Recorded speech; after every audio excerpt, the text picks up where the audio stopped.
When Meghan Markle quietly boarded a flight from California to London in mid-July, she wasn't traveling for a peaceful reunion with King Charles or Prince William. She was attempting to save a crumbling brand.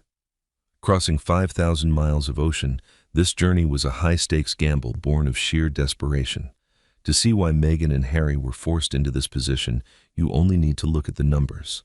Their $100 million Netflix partnership, once hailed as the Sussexes' ultimate triumph, had hit rock bottom, their flagship offering with love.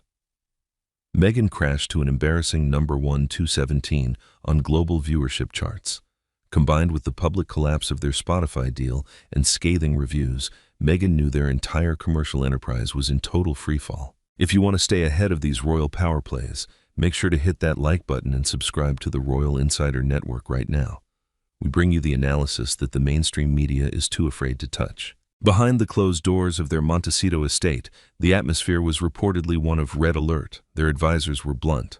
One senior strategist was heard saying during an emergency meeting, "The brand is exhausted. We have used up every story, every grievance, and every piece of footage we have.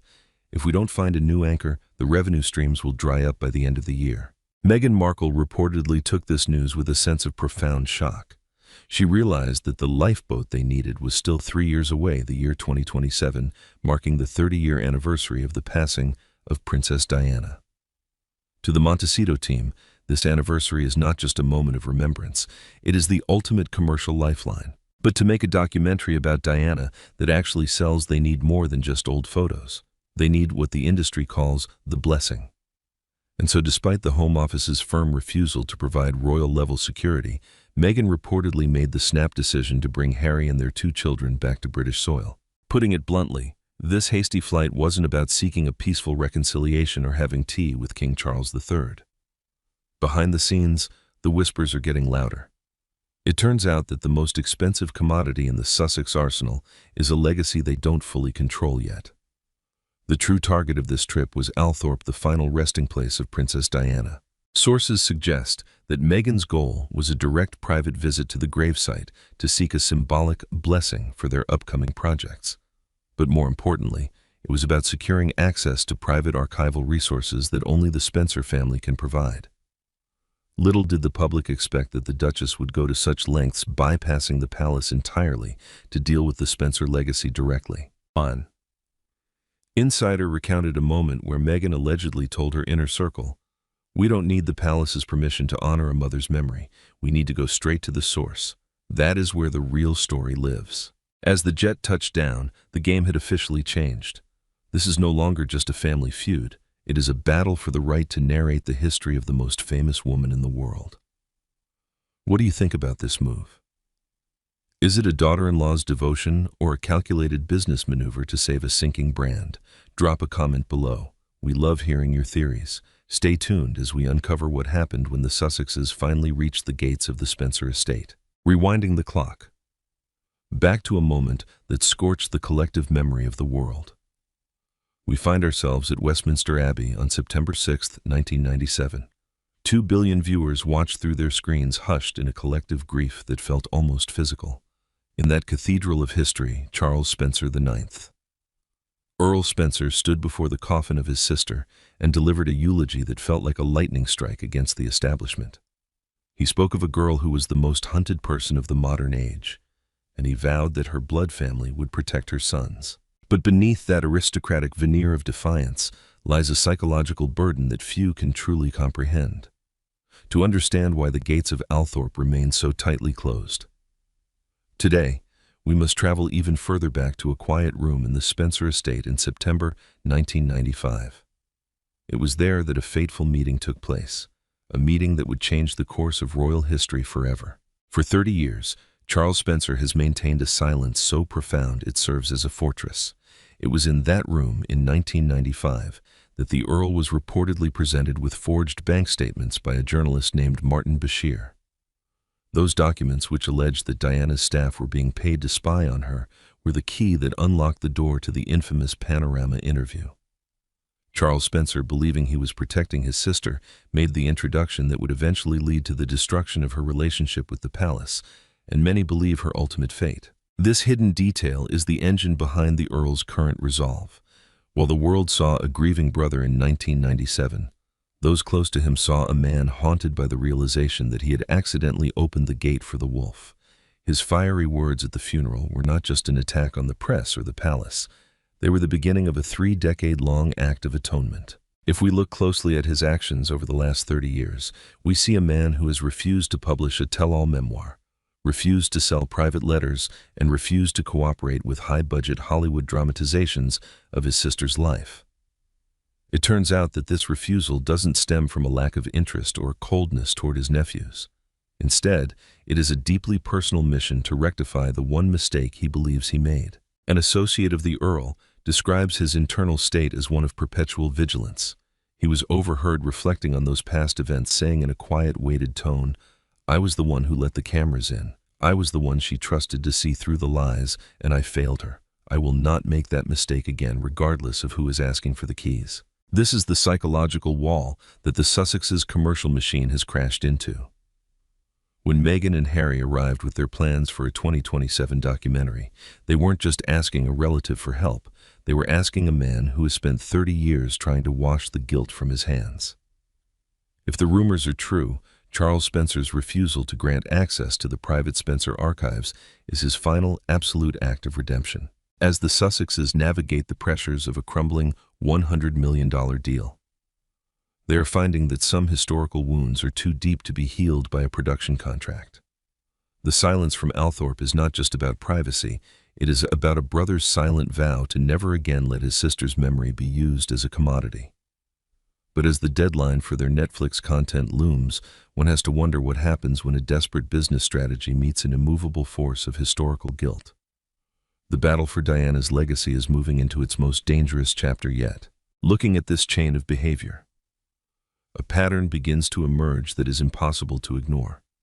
For years, the world has watched a series of carefully timed visual cues designed to evoke the memory of the people's princess.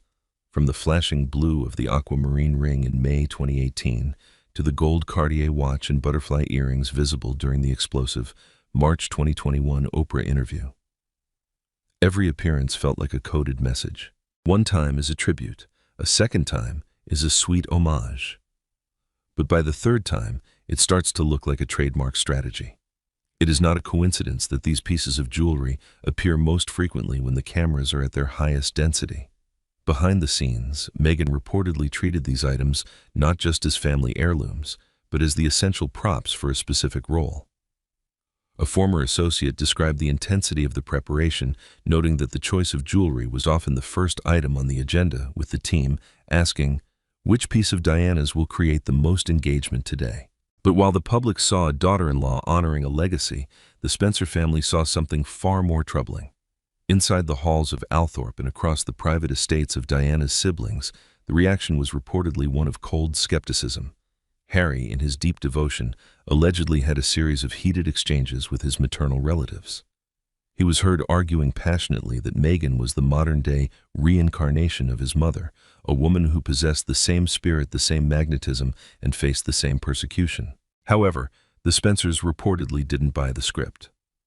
In a quiet, tense confrontation, one family member reportedly told Harry, "She is not your mother, and your mother would never have allowed her legacy to be used as a shield for a media war." This refusal to validate Meghan as the second Diana created a rift that went far deeper than a simple family disagreement. It was a rejection of the very foundation of the Sussexes' commercial identity. The situation turned from a personal conflict into a professional disaster in the year 2025. For nearly 2 decades, the Centabelle charity had been Harry's most respected endeavor, a genuine piece of humanitarian work in Africa that actually produced results.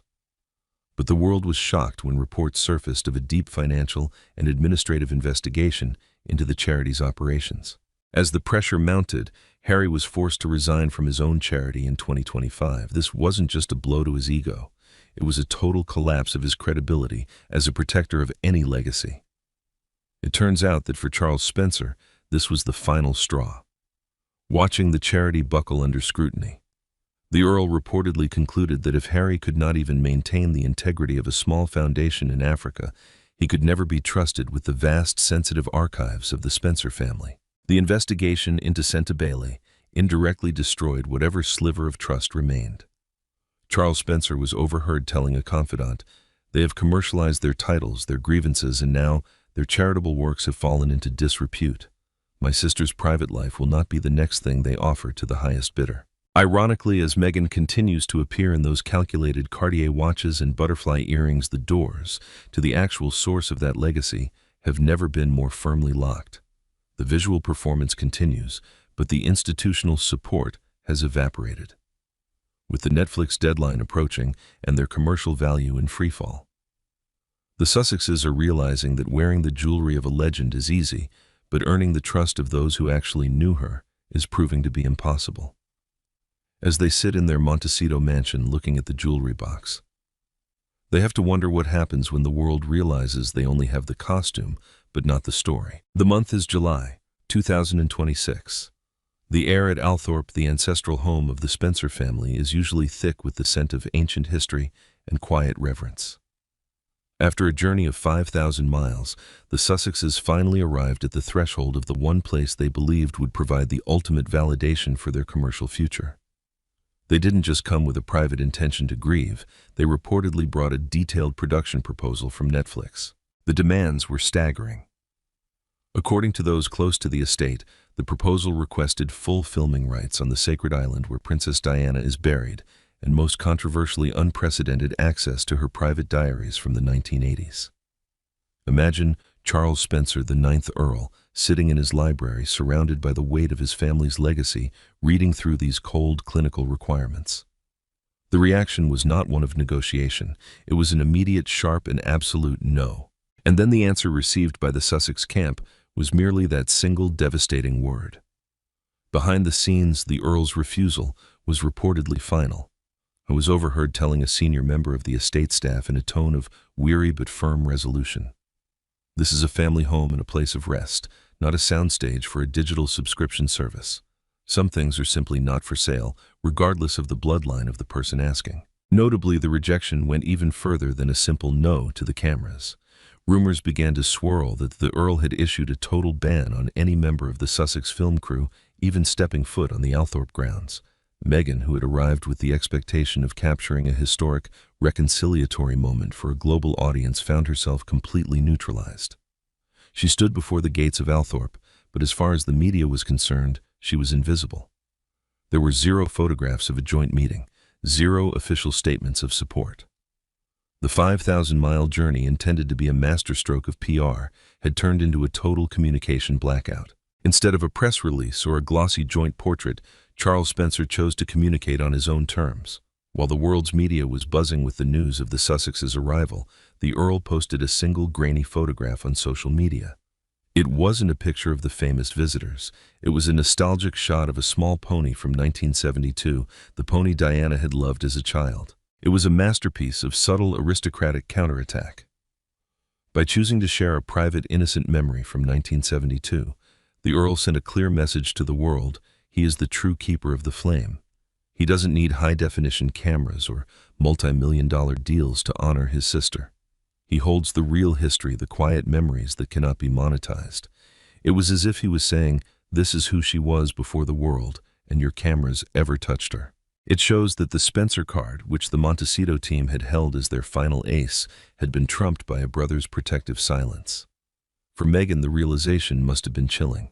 She had traveled across the world to claim a legacy, only to find that the man who guards it had rendered her presence entirely irrelevant to the narrative. As the Sussexes prepared to leave the gates of Althorp, the failure was absolute. They had no footage, no diary entries, and no blessing to show for their efforts.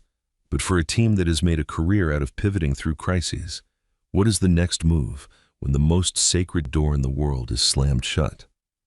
Does the rejection at Althorp signal the end of the Diana strategy, or will it spark a new, even more aggressive attempt to claim the narrative from a different angle?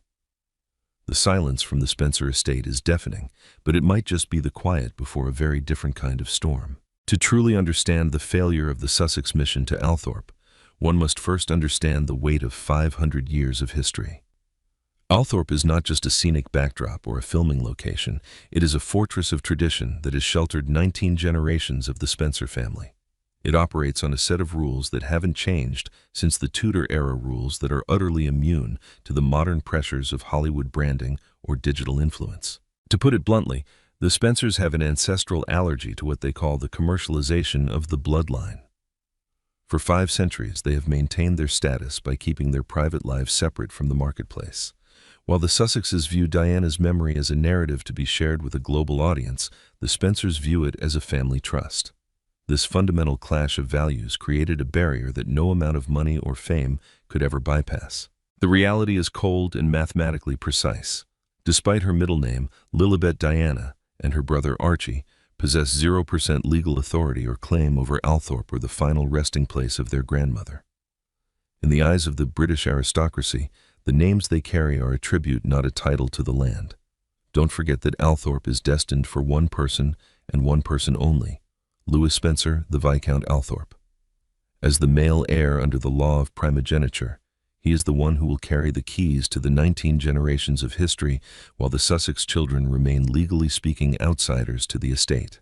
The truth is that behind the scenes, the Montecito team reportedly spent months looking for a legal loophole.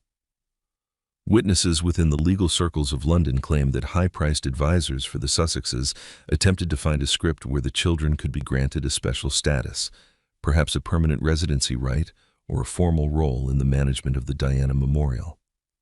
They wanted to create a situation where Archie and Lilibet were the living faces of the Spencer heritage to justify their 2027 media projects. But they hit an unbreakable wall. A senior legal consultant for the Spencer estate was reportedly heard saying during a private briefing, "They don't seem to understand that this isn't a business you can buy into. This is a bloodline defined by 500 years of law. You cannot invent a role for children who live 5,000 miles away and have no standing in the line of succession for this house. The answer is not just no, it is legally impossible." This is the ultimate irony of the Sussex strategy. They have spent years crafting a brand centered on the legacy of Princess Diana, but they have neglected the one thing the Spencers value above all else, the sanctity of the family seat. That wall will never open for a Netflix crew, and it will never be bypassed by a PR campaign. As the sun sets over the Althorp estate, it illuminates a reality that the Sussexes simply cannot script their way out of. They have the name, they have the jewelry, but they do not have the power. The cold reality of inheritance has proven to be the one thing that their celebrity status cannot touch. If they cannot use the Spencer name to anchor their 2027 project, what happens to the lifeboat they were counting on? The silence of 19 generations is the loudest answer they have ever received. And as they realize that the doors to Althorp are bolted from the inside, the panic in Montecito is starting to reach a fever pitch. What do you do when the legacy you've built your brand on decides it doesn't want to be part of the brand? Stay tuned as we reveal the final desperate move that followed this crushing rejection. After the funeral in 1997, the physical bridge leading to the island at Althorp was dismantled. It was a symbolic act, a literal disconnection intended to signal that the people's princess was finally out of reach of the cameras, the flashbulbs, and the relentless demands of the public. 30 years later, that bridge has not been rebuilt, neither in wood and stone, nor in the hearts of those who guard her memory. The failure of the Sussexes' mission in July is a definitive judgment on a public relations strategy built on borrowed heritage. History has finally delivered its verdict. You can buy the jewelry, you can wear the designer clothes, and you can even bestow a legendary name upon a child, but you can never purchase the genuine recognition of those who truly love Diana. Authentic legacy is not something that can be licensed. It is something that must be earned through a lifetime of consistency, not a series of high-stakes media contracts. Every day, Charles Spencer reportedly rows a small boat out to that island. It is a quiet manual labor of love, a private journey to a place of rest that requires no cameras and no production crew. In doing so, he is fulfilling the fiery oath he made in 1997 to protect Diana's soul from the very machinery that hunted her.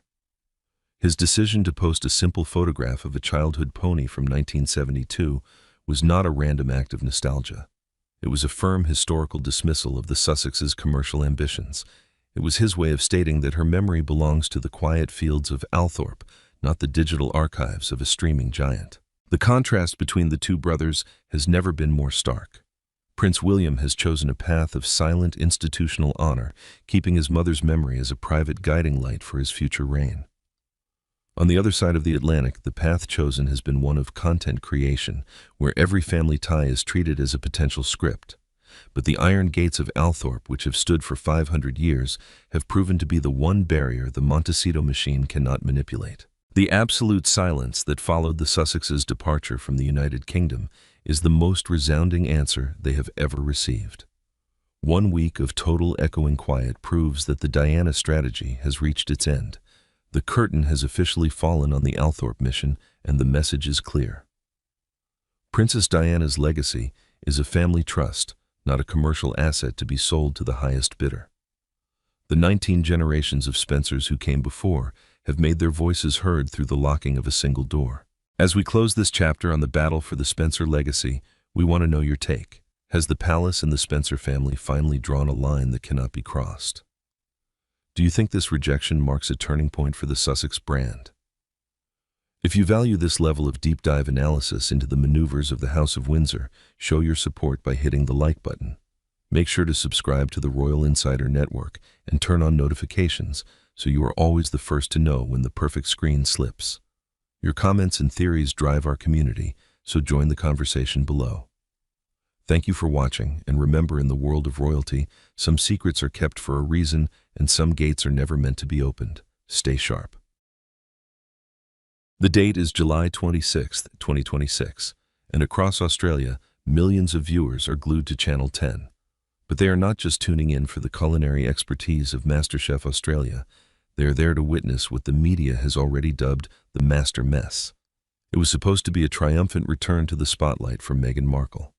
After filming in secret back in April, this appearance was intended to be the ultimate launchpad for her new lifestyle brand, a way to show the world she is the ultimate domestic goddess. Instead, just seconds into the promotional trailer, the internet exploded. Before we dive into the tension that reportedly left producers trembling behind the scenes, make sure you hit that like button and subscribe to the Royal Insider Network. We are your home for the most in-depth royal analysis, so join the conversation in the comments below. Do you think this was a PR masterstroke or a total disaster? The buzz began months ago, when rumors swirled that the Duchess had landed a guest spot on the iconic cooking show.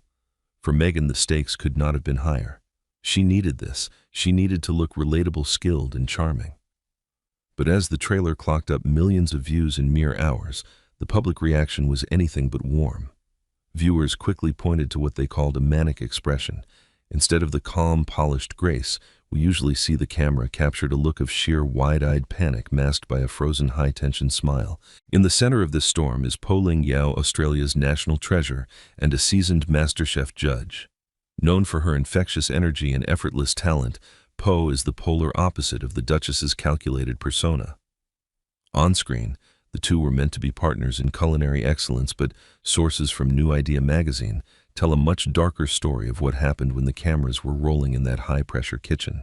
According to these insiders, the atmosphere on the set in April was thick with a tension that no one expected. One production assistant reportedly described the scene as a battle of wills, claiming that the air in the studio turned ice cold the moment Meghan stepped onto the floor. The source recounted how a producer had to pull a colleague aside, whispering that they had never seen a guest so laser-focused, yet so visibly on edge. Every time the director called for a retake, the Duchess's smile reportedly sharpened, becoming more of a mask than an expression of joy. The most dramatic moment, however, supposedly involved Po herself. During a high-stakes challenge, the beloved judge reportedly tried to offer a piece of constructive advice on a sauce Meghan was preparing. The narrative coming out of the set suggests that Meghan didn't take the critique well. Witnesses claim she turned to Po with a look that could freeze water, allegedly murmuring under her breath that she knew exactly what she was doing and didn't need the help. The report suggests that Po, ever the professional, tried to laugh it off, but the camera caught a split second of Meghan's unfiltered reaction, a look of pure, unadulterated coldness that has now become the centerpiece of the show's thumbnail. That thumbnail is what has everyone talking. It is not a photo of two women sharing a love for food. It is a frame grab that captures a moment of intense, almost predatory focus from the Duchess toward a visibly uncomfortable Po. It is being described by critics as a thumbnail of pure malice, For a woman trying to sell a brand built on kindness and organic living, this single image might have done more damage than 1,000 bad reviews. The question remains, how did a simple cooking segment turn into such a PR nightmare? Was it the pressure of the Australian cameras, or did the mask finally slip? Stick with us as we continue to break down every frame of this royal meltdown. Don't forget to subscribe to Royal Insider Network to stay updated on the fallout. We want to hear from you. Is Meghan being unfairly targeted, or is this the real Duchess? Let us know in the comments. To put it bluntly, the contradiction at the heart of this appearance is staggering. While the cameras were capturing every flicker of tension in that high-stakes kitchen, a much deeper conflict was brewing behind the scenes, one that reaches all the way back to the historic Sandringham Summit of January 2020. It is an absurdity that is almost impossible to ignore. A woman who claims to be allergic to the stifling nature of the monarchy, yet seems perfectly comfortable using its most prestigious titles to secure a massive paycheck from Channel 10. Insiders suggest that the atmosphere turned radioactive during the introduction of the special guest, Po Ling Yao. In her typical warm and energetic style, reportedly used the word royalty to describe the atmosphere on set. It seemed like a natural complimentary remark, but for Meghan's team, it was apparently a bridge too far. Reports indicate that her staff were quick to express their displeasure, signaling that the Duchess wanted to be seen as a global icon and a lifestyle mogul in her own right, not just a member of an institution she has so publicly criticized. However, here's where the logic falls apart. Despite the supposed anger over the word royalty, the Sussex camp had no objections whatsoever when the main segment of the show was titled "A Dish Fit for a Duchess." It appears that the title is only problematic when it doesn't serve the immediate branding goals. When it comes to the official billing, the marketing materials, and most importantly, the massive check allegedly worth hundreds of thousands of dollars, the title Duchess of Sussex was front and center. This blatant inconsistency has drawn the ire of veteran royal commentators. Imagine Dan Wootton standing before a microphone, his voice dripping with disbelief as he recounts the situation. He would likely point out that you cannot spend years trashing an institution only to turn around and use its primary currency to sell a cooking show in Australia. The narrative he presents is one of a calculated financial strategy, playing the victim of royal protocols while simultaneously exploiting those very protocols for commercial gain. Lady Colin Campbell has been even more biting in her assessment. She describes the situation as a masterclass in social climbing, where the titles are treated like high-end accessories to be worn when the price is right and discarded when they become inconvenient. The tension on set wasn't just about a recipe. It was about the fundamental clash between a self-proclaimed private citizen and a woman who refuses to let go of her royal status. Analysts are now looking closely at whether this Australian deal constitutes a direct violation of the Sandringham Agreement. When the Duke and Duchess of Sussex stepped back from their duties, the late Queen was very clear there should be no commercial exploitation of their royal status. Yet as the MasterChef trailer rolled out, it became clear that the title was the primary selling point. It is a truly unbelievable scenario. Meghan reportedly portrayed herself on set as someone burdened by the weight of royal expectations, acting as if she were a survivor of a restrictive system. And yet that very system is what provided the platform, the prestige, and the profit. Was this entire performance just another way to play the victim of royal protocol while the bank account grew? As the world waits to see the full episode, one has to wonder if the title is so painful to carry. Why is it the only thing being used to sell the brand? The answer might lie in what happened when the ovens finally turned off and the real negotiations began. In a professional kitchen, time is the ultimate enemy. Every second counts, every degree of heat matters, and when the cameras are rolling for a show as prestigious as MasterChef, the pressure is suffocating. Yet during that one intense day of filming in April, it wasn't just the heat of the ovens causing a stir. It was the icy realization that the most expensive guest in the show's history was becoming a liability on the editing room floor.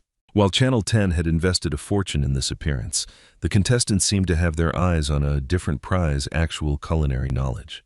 As the clock ticked down on a particularly difficult challenge, a fascinating and somewhat awkward dynamic began to emerge. Whenever a contestant hit a wall or felt the panic rising, they didn't look toward the Duchess for inspiration. Instead, they naturally gravitated toward Po Ling Yao. They flocked to the woman who knew the chemistry of a reduction, the balance of a spice profile, and the reality of the competition. It turns out that the only thing Meghan reportedly brought to the high-stakes environment was a series of prepackaged lifestyle slogans. While Poe was diving into the technicalities of seasoning and heat management, Meghan was overheard offering vague, generic platitudes.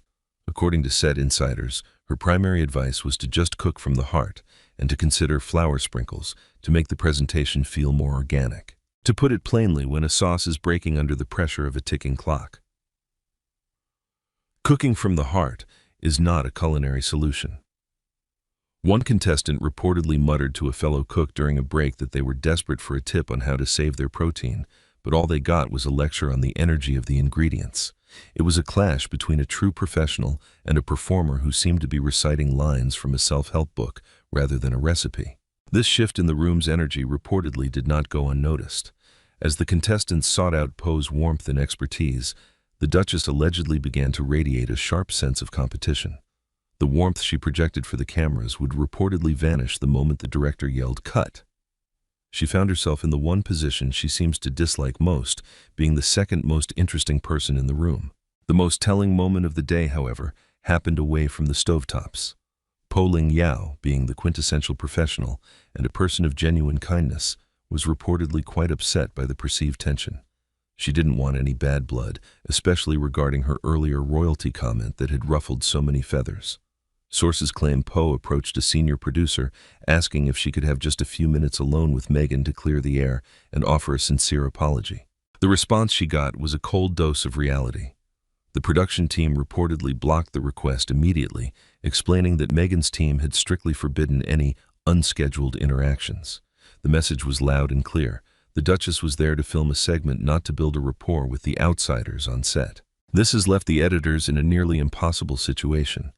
Much of the spontaneous joy, the natural jokes, and the genuine camaraderie that make MasterChef so beloved reportedly had to be left on the cutting room floor. Why? Because Meghan was simply not a part of those moments. She stood apart, a solitary figure of calculated focus in a room full of people who were actually there for the love of food. As the final edit took shape, it became clear that the warmth the world was promised might be nothing more than a carefully constructed illusion, one that was about to be tested by the most critical audience of all. One has to wonder what happens when the viewers realize the master in the kitchen isn't the one wearing the title. Looking back over the entire history of the last 8 years, a chillingly consistent picture begins to emerge. This is no longer about a single incident on a television set in Australia. It is about a documented trail of behavior that spans continents, from the historic halls of Kensington Palace to the high-gloss production studios of Hollywood. When we analyze the friction between Meghan Markle and Po Ling Yao, we have to ask ourselves, are we seeing a spontaneous personality clash? Or are we witnessing the latest chapter in a systemic pattern of behavior? The narrative of Duchess Difficult did not appear out of thin air. It began as a whisper in London back in 2018, shortly after the royal wedding. While the public saw a fairy tale, the internal staff at Kensington Palace were reportedly experiencing something far more clinical and cold. Leaked HR reports from that era suggested an environment so toxic that seasoned professionals were left in tears. It was during this period that the Princess of Wales, Catherine, reportedly felt compelled to step in. Observers from that time recount a specific moment where Catherine had to stand her ground to protect a member of the royal staff who was being spoken to in a manner that was described as entirely unacceptable. The Princess of Wales has always been known for her steady, calm demeanor, so for her to intervene suggested that the situation had crossed a significant line. It established a clear contrast, one woman seeking to uphold the dignity of the staff, and another who appeared to view them as mere obstacles or tools for her own advancement. These are not just rumors whispered in hallways. They have been meticulously documented by respected journalists like Valentine Lowe in his book, Courtiers. Lowe detailed the existence of what was internally dubbed the Sussex Survivors Club, a group of former employees who shared stories of being broken by their experiences. We see names like Dr. Sophie Chandoka and high-level personal assistants who resigned in rapid succession, leaving behind a wake of professional destruction. When you connect these historical dots to the events of 2026, the similarities are impossible to ignore. The way Meghan reportedly treated the MasterChef crew and her perceived condescension toward Po Ling Yao mirrors the exact complaints made by her London staff nearly a decade ago. Analysts are now pointing to this as proof of a fundamental character trait. The phrase being used by insiders is as blunt as it is devastating: once a bully, always a bully. It seems the setting may change from a palace to a kitchen, but the power dynamics remain the same. The report suggests that Meghan treats every environment as a hierarchy where she must be at the undisputed top. Anyone who threatens that position, whether it's a beloved Australian chef with more natural charisma or a royal staffer with a deep understanding of protocol, is allegedly met with the same cold, exclusionary tactics. This brings us to a haunting realization. If the reports from the MasterChef set are true, then the warmth and kindness Meghan projects to the camera are not her true nature, but a performance that she struggles to maintain when things don't go her way. This isn't just about a bad day in the kitchen. It's about a long-standing dossier of allegations that suggest a person who struggles with the very concept of professional equality. As the footage from Australia prepares to hit the airwaves, the world is left wondering how much longer can a brand built on compassion survive when the ghosts of the past and the victims of the present continue to speak out. The true cost of this master mess might not be measured in ratings, but in the final irreparable shattering of a carefully crafted image. It is a script we have seen play out time and time again, almost like clockwork. Just as the fires of controversy began to blaze across the Australian media landscape, the fire extinguishers were brought out in Montecito. Within 24 hours of the reports detailing the master mess and the tension with Po Ling Yao, a counter-narrative was launched with surgical precision. This is the hallmark of the Sussex PR machine, a swift, aggressive effort to rewrite history before the ink on the original headlines is even dry. The primary weapon in this information war is often the American outlet Page 6. As if on cue, an article appeared featuring quotes from anonymous sources close to the Duchess, painting a picture that was diametrically opposed to everything reported from the set in Australia. According to this narrative, Meghan did not just have a good time, she had a truly wonderful and transformative experience. The reports of tension entirely fabricated. The manic expressions, simply the result of a woman being passionate about her craft. This is a sophisticated technique of emotional invalidation. By the time the American audience woke up, the story being pushed was one of harmony and success. One source allegedly told the publication that Meghan and the judges formed an instant bond, and that the Duchess left the set feeling empowered and inspired by the Australian hospitality. It is a bold strategy. They chose to completely deny reality, effectively telling the witnesses on the ground that what they saw and felt didn't actually happen. Observers of the Montecito playbook note that this serves a dual purpose. First, it reassures global sponsors and lifestyle partners that the brand is still clean. Second, it provides the Sussex Squad, the fierce network of online supporters, with the talking points they need to flood social media. Within hours, any mention of the friction with Po Ling Yao was met with a wave of prepackaged defenses. To these loyalists, any critique of Meghan's behavior is not a report on a professional conflict. It is part of a grand global conspiracy designed to bring down a powerful woman. But there is a darker side to this PR offensive. By using high-profile American media to call the Australian reports baseless gossip, the PR team is effectively silencing the voices of the crew and contestants who were actually there. It is a way of saying that their lived experience is less valid than a press release issued from a mansion thousands of miles away. This isn't just a rebuttal. It is an attempt to neutralize the victim's emotions. If a contestant felt intimidated, or if Po Ling Yao felt disrespected, the Montecito machine simply erases those feelings by declaring them non-existent. They frame the Duchess as the ultimate victim, the target of cultural misunderstandings or jealousy, rather than the source of the conflict. It is a fascinating study in media manipulation. One has to wonder, how can two versions of the same 24-hour period be so vastly different? On one side of the world, you have accounts of a set so tense that producers had to intervene. On the other, you have a glowing report of a masterpiece in the making. As the air date approaches, the gap between the PR spin and the raw footage is becoming a chasm. The question is no longer just about what happened in that kitchen. It's about who the world will choose to believe, the people who were in the room or the PR machine that was nowhere to be found. What happens when the public finally sees the footage for themselves and the spin no longer has a place to hide? After all the headlines, the carefully staged culinary moments, and the frantic damage control from Montecito. The numbers tell a story that no PR firm can rewrite. The glittering curtain has finally fallen, and what lies behind it is a brand in total freefall. Recent data reveals that public approval for the Duchess in the United Kingdom has plummeted to a staggering 19 to 20%.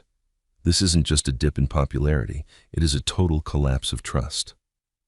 The MasterChef Australia appearance was supposed to be the great restoration, a way to bridge the gap between a royal past and a commercial future. Instead, it became the ultimate case study in how to destroy a global reputation in a single afternoon. The most telling sign of this decline isn't found in the polls, however, but in the sudden silence of those who once stood as Meghan's most powerful shields. Consider Oprah Winfrey. In 2021, she provided the platform for the interview that shook the monarchy to its core. But as we move through 2026, the narrative has shifted. Reports are surfacing that Oprah is quietly distancing herself from the Sussex brand. Insiders claim the media mogul has expressed a desire to protect her own legacy, reportedly telling colleagues that she feels some of the claims made in that famous Garden interview haven't aged well. It is a calculated retreat. When the Queen of Media starts looking for the exit, you know the ship is taking on water. This is the central fracture that the public is finally seeing, the irreconcilable gap between the kind California mom and the demanding Duchess. The audience in Australia, and indeed the world, saw through the performance. They saw a woman who reportedly spent thousands on a PR team to ensure she was treated like a head of state, yet acted offended when the word royalty was mentioned. It is a trap of her own making. You simply cannot demand the world call you a duchess to secure a multi-million-dollar check and then turn around and claim you are a victim of royal protocol. In the end, the MasterChef episode did not build a lifestyle brand. It triggered a global audit of Meghan's authenticity. The public has become weary of the cook from the heart slogans when the actions behind the scenes suggest a much colder reality.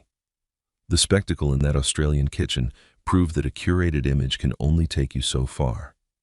When the sauce breaks and the cameras capture a moment of genuine, unfiltered tension, no amount of flour sprinkles can save the dish. The verdict for the Sussex brand is now crystal clear. Artificial glamour is no substitute for genuine value. For years, the strategy was to use the royal title as a shield and a sword, but that blade has become dull. When your greatest defenders, from high-level assistants in London to media titans in Hollywood, begin to step back, the message is undeniable. The era of the carefully choreographed victim narrative is ending, replaced by a public that demands consistency, humility, and above all, the truth. We want to know what you think about this turning point. Is this the final chapter for the Duchess's lifestyle ambitions, or can she find a way back from the master mess? Your voice is what makes this community so powerful, so please share your thoughts in the comments below. If you found this deep dive into the royal PR machine insightful, make sure to hit that like button. It helps us continue to bring you the truth behind the headlines. And for more exclusive analysis you won't find anywhere else, subscribe to the Royal Insider Network and turn on those notifications. We are your eyes and ears on the world's most watched family.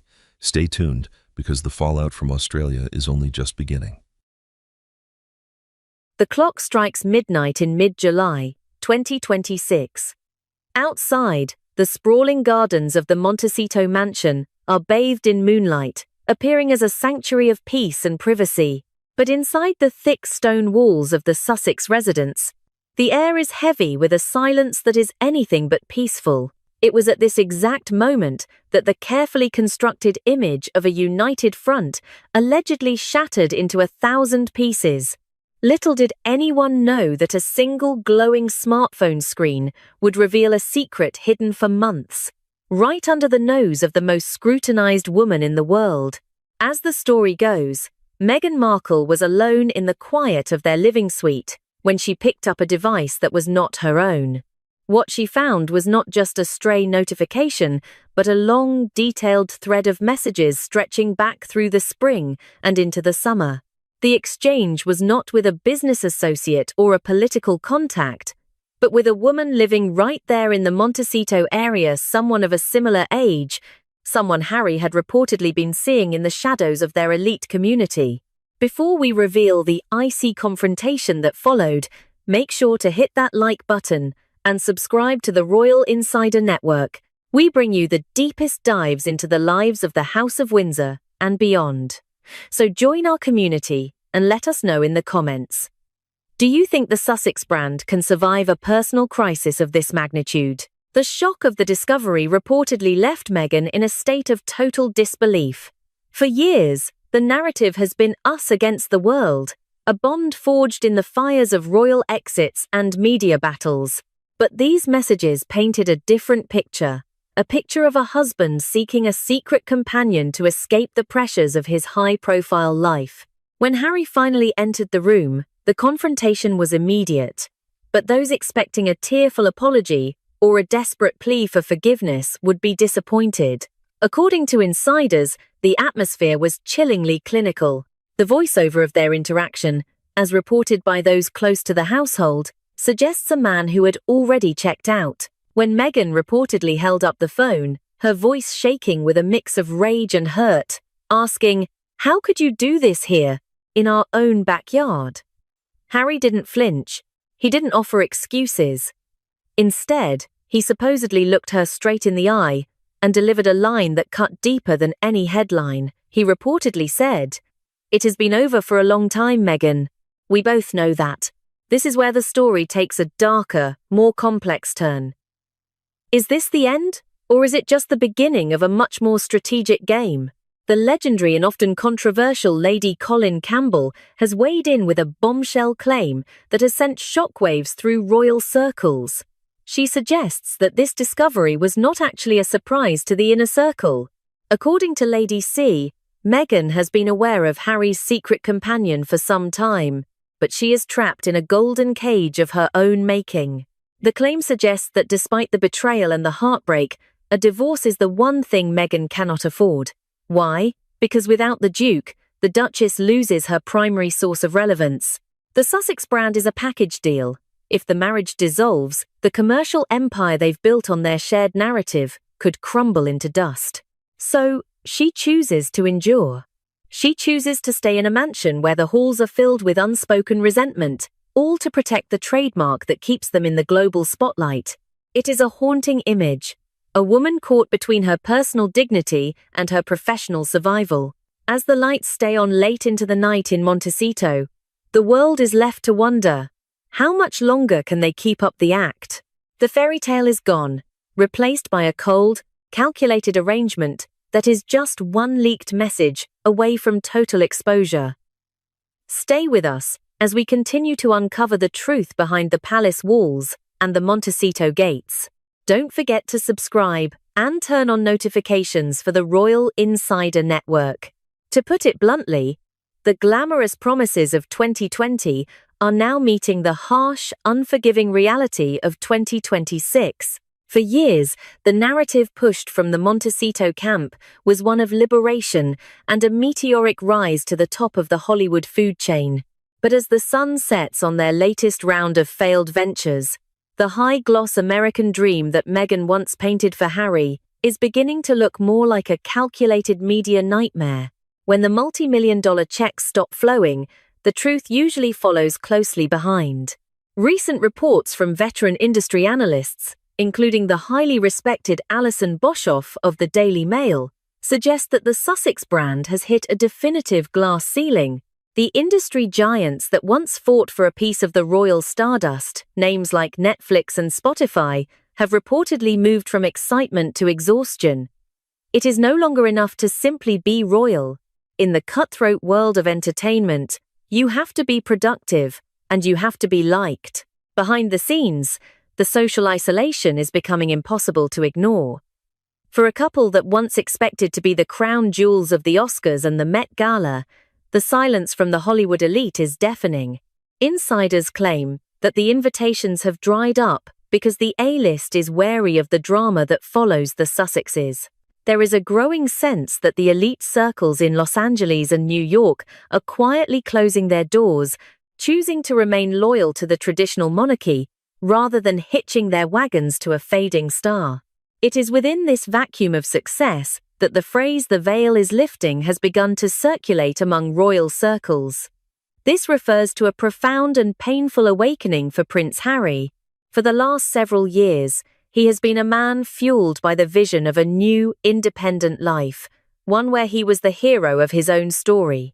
However, as the projects fail and the prestige fades, he is reportedly beginning to see the strings attached to the puppet show. A production insider recently recounted a moment that perfectly captures this shift in perspective. During a high-stakes meeting regarding their dwindling production slate, Harry was reportedly confronted with the reality of their commercial value. The source claims that when a digital executive told the couple, "We need more than just your names, we need the access you no longer have," Harry sat in stunned silence. Later that evening, a member of their domestic staff reportedly overheard a rare, raw moment of honesty from the prince. He was heard saying, "I was told we would be the new royalty of Hollywood, but we're just another content stream they can turn off." That glamorous veil finally slipping has revealed a devastating landscape. Harry is realizing that he may have traded 1,000 years of tradition and a lifetime of security for a temporary seat at a table that doesn't want him anymore. He isn't just losing his standing in the United Kingdom, he is losing his purpose in America. The realization that the American dream was essentially a PR campaign designed to sell a lifestyle brand is a bitter pill to swallow. As the business deals collapse and the red carpets remain rolled up, the prince is left standing in a mansion that feels less like a palace and more like a gilded cage. The question now isn't whether they can make it in Hollywood, it's whether Harry can forgive the person who convinced him he could.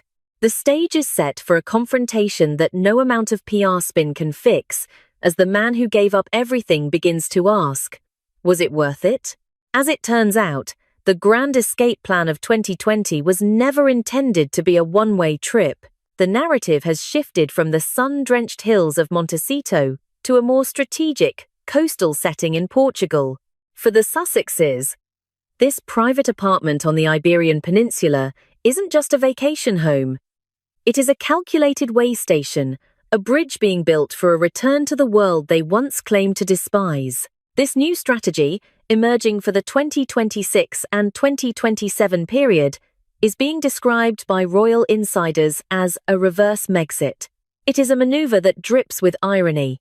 After years of insisting they needed to flee the toxic atmosphere of the United Kingdom, the couple now appears to be using Portugal as a springboard to inch their way back into the European orbit. They are reportedly testing the waters, hoping that by being geographically closer, they can re-establish a presence that feels less like an exile and more like a strategic relocation. But one has to ask, will the British people easily accept being treated as a Plan B? The sentiment across the United Kingdom remains icy.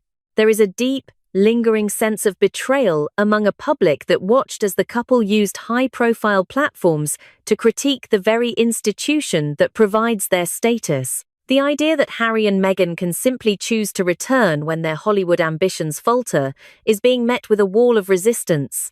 A source familiar with the mood in London recently recounted a conversation within the palace walls that sums up the current atmosphere. When the idea of a part-time royal role was reportedly floated by a Sussex representative, the response from a senior courtier was short and sharp. The source said the official looked at the proposal and remarked, "You cannot set the house on fire and then expect to be invited back to sit in the garden when it rains in California." This is the failed countermove at the heart of the Portugal plan. The Sussexes appear to be banking on the hope that time heals all wounds, or perhaps that the monarchy is so short-staffed that they will be welcomed back out of necessity. They are reportedly aiming for that half-in, half-out arrangement that the late Queen Elizabeth II so firmly rejected. The strategy is transparent. By establishing a base in Portugal, they avoid the direct scrutiny of the British press while remaining just a short flight away from London. It's a move designed to make a return feel inevitable, a slow drip re-entry into the royal consciousness. However, the British public is no longer the same audience they left behind. The wounds caused by the interviews, the memoirs, and the docuseries are deep. For many, the Sussexes are no longer seen as the glamorous Fab Four members they once were, but as a commercial entity whose primary product was their own grievances.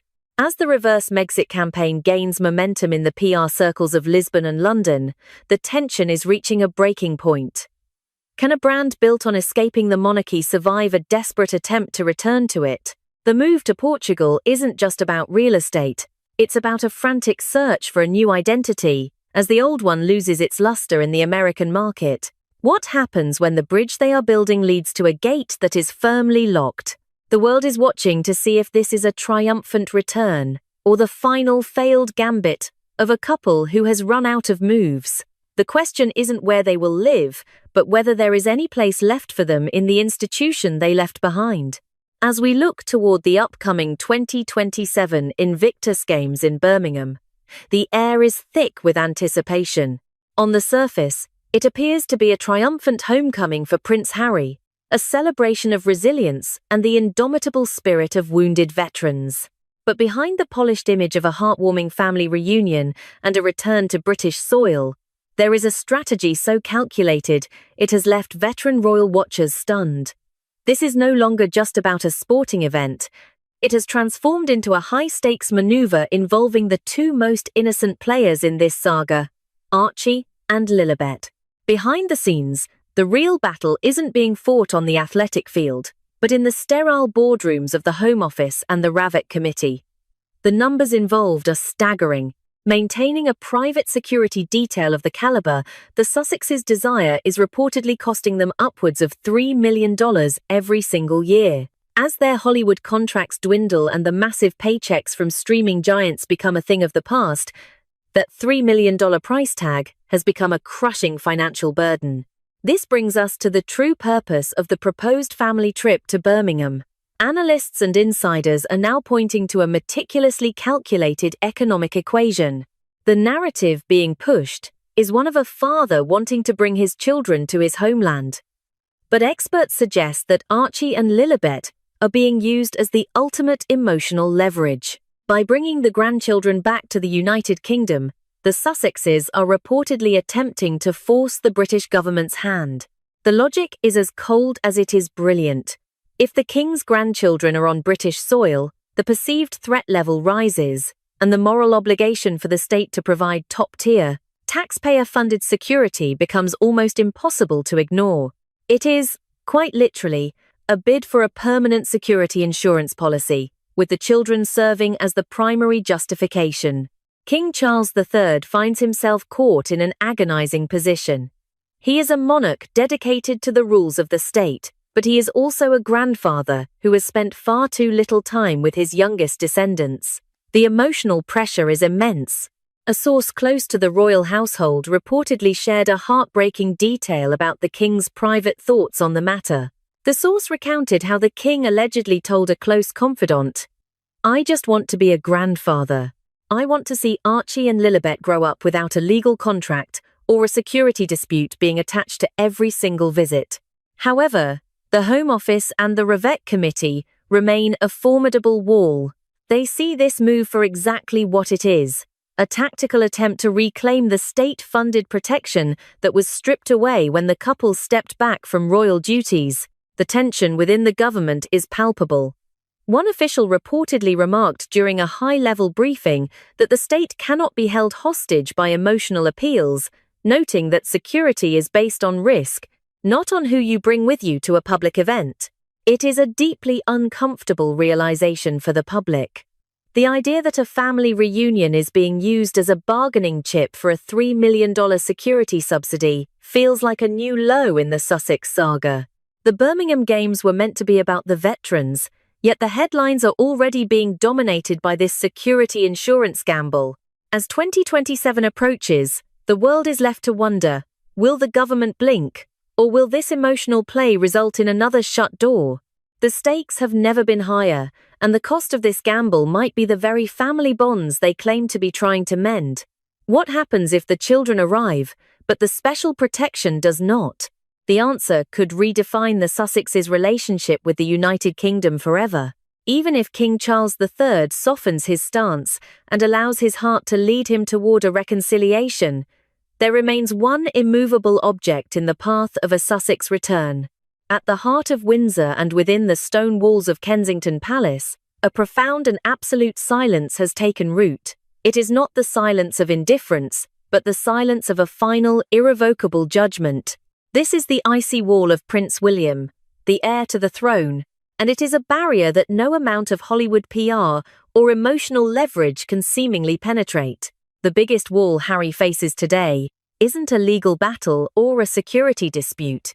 It is the resolute refusal of his older brother to even acknowledge his existence. For the Prince of Wales, the betrayal over the last few years wasn't just a personal grievance, it was an institutional violation. Those close to William's inner circle suggest that he has drawn a definitive red line in the sand. The message, though unspoken in public, is heard loud and clear in private. There is no room in the future of the monarchy for those who have commodified the private lives and intimate struggles of the royal family. William's silence is, in itself, a powerful form of communication. It is a statement that the era of explaining, reacting, and engaging with the Montecito drama is over. A source near the Prince of Wales recently recounted a telling moment that highlights this ironclad resolve. When a mutual acquaintance reportedly asked if there was any chance for a private meeting during Harry's planned visit to the United Kingdom, William's response was described as chillingly brief. He reportedly turned to his senior staff and said, "My energy is reserved for my wife's recovery and the stability of the institution. I have none left for people who have made their choice." This wasn't a request for time, it was a closing of the book. This unwavering stance puts King Charles III in a nearly impossible position. He is a father who reportedly feels a deep, painful pull to see his son and his grandchildren, yet he is also a sovereign who knows that the integrity of the crown depends on the unity of the working royals. The king is torn between a father's natural instinct for forgiveness and a monarch's duty to protect the firm from further volatility. However, it is becoming increasingly evident that Harry's future within the royal fold is a decision the king may no longer be able to make alone. As the heir and the future of the monarchy, William's silent veto carries more weight than any parental desire. The Prince of Wales has witnessed the toll that the accusations and leaks have taken on his father, and most importantly, on his wife, Catherine. He sees himself as the final line of defense for a family that has been under a relentless international spotlight. To William, allowing a return even on a part-time basis is not an act of kindness, but an act of high-risk instability. He has concluded that the sanctuary of the crown is only possible if those who seek to undermine it are kept at a distance. As 2026 transitions into 2027, the world watches as the younger brother attempts to navigate a way back. But he is finding that the gatekeeper is no longer just his father. It is a man who remembers every word of every memoir and every frame of every docuseries. The final verdict on the Sussexes doesn't come from a public poll or a media commentary. It comes from the resolute heir who is waiting in the wings. One has to wonder, if the silence of a future king is this absolute, is there any path left for a brother who has already been erased from the plan? The answer may lie in what happens when the cameras are off and the brothers find themselves in the same country, but in different worlds. In the end, the grand experiment that began with such fanfare in 2020 has reached its final, bitter conclusion. By July 2026, the panoramic view is entirely clear. The story of the Duke and Duchess of Sussex is no longer a tale of modern romance or heroic liberation. It has become a chillingly precise cautionary tale of a brand that eventually consumed its creators. The American dream has faded, the Hollywood lights have dimmed, and what remains is a brand exhausted of its credibility and a couple trapped in a cage of their own design. For Meghan, the predicament is particularly stark. According to those within her dwindling professional circle, she finds herself in a position of profound isolation. She is reportedly aware that the Duchess of Sussex title is the only thing keeping her relevant in the global media landscape. Without that royal connection, she risks becoming just another former actress in a town with a very short memory. Consequently, she remains anchored to a marriage that reports suggest is fractured beyond repair. It is a haunting reality. She is a prisoner of her own prestige, forced to maintain the facade of a united front, because the alternative, becoming a private citizen, is a fate her ambitions simply cannot permit. Harry, meanwhile, finds himself as a man without a country and without a clear purpose. His Hollywood career has stalled, his commercial value is at an all-time low, and the path back to his homeland is blocked by a wall of his own making. He is caught in a psychological no-man's land, stuck between the life he abandoned and the life that failed to deliver on its promises.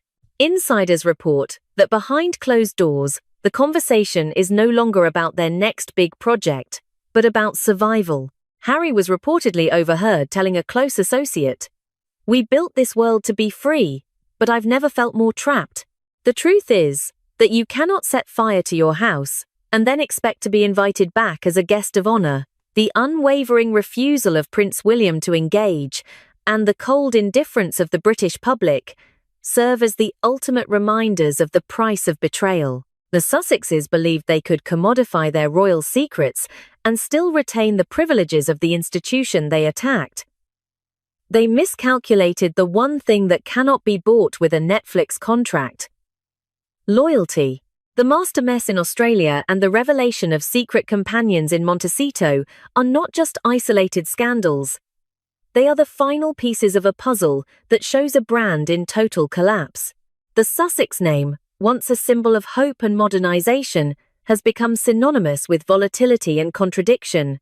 The gilded cage they constructed, lined with the gold of their titles but lacking the foundation of truth, is now their permanent residence.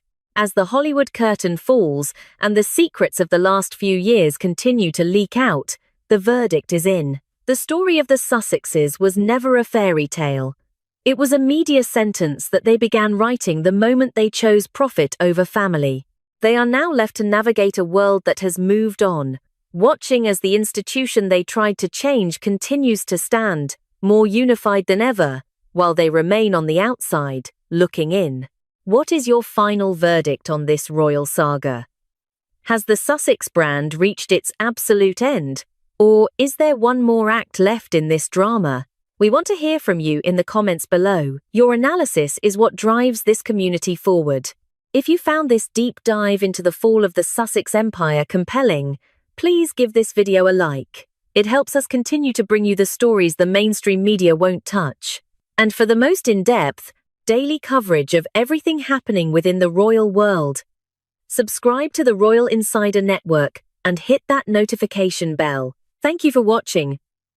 And stay tuned for our next update as the fallout continues to unfold. Why did a simple embrace send shockwaves through the halls of Kensington Palace? Why did a gesture of supposed warmth cause the future King of England to physically recoil in alarm?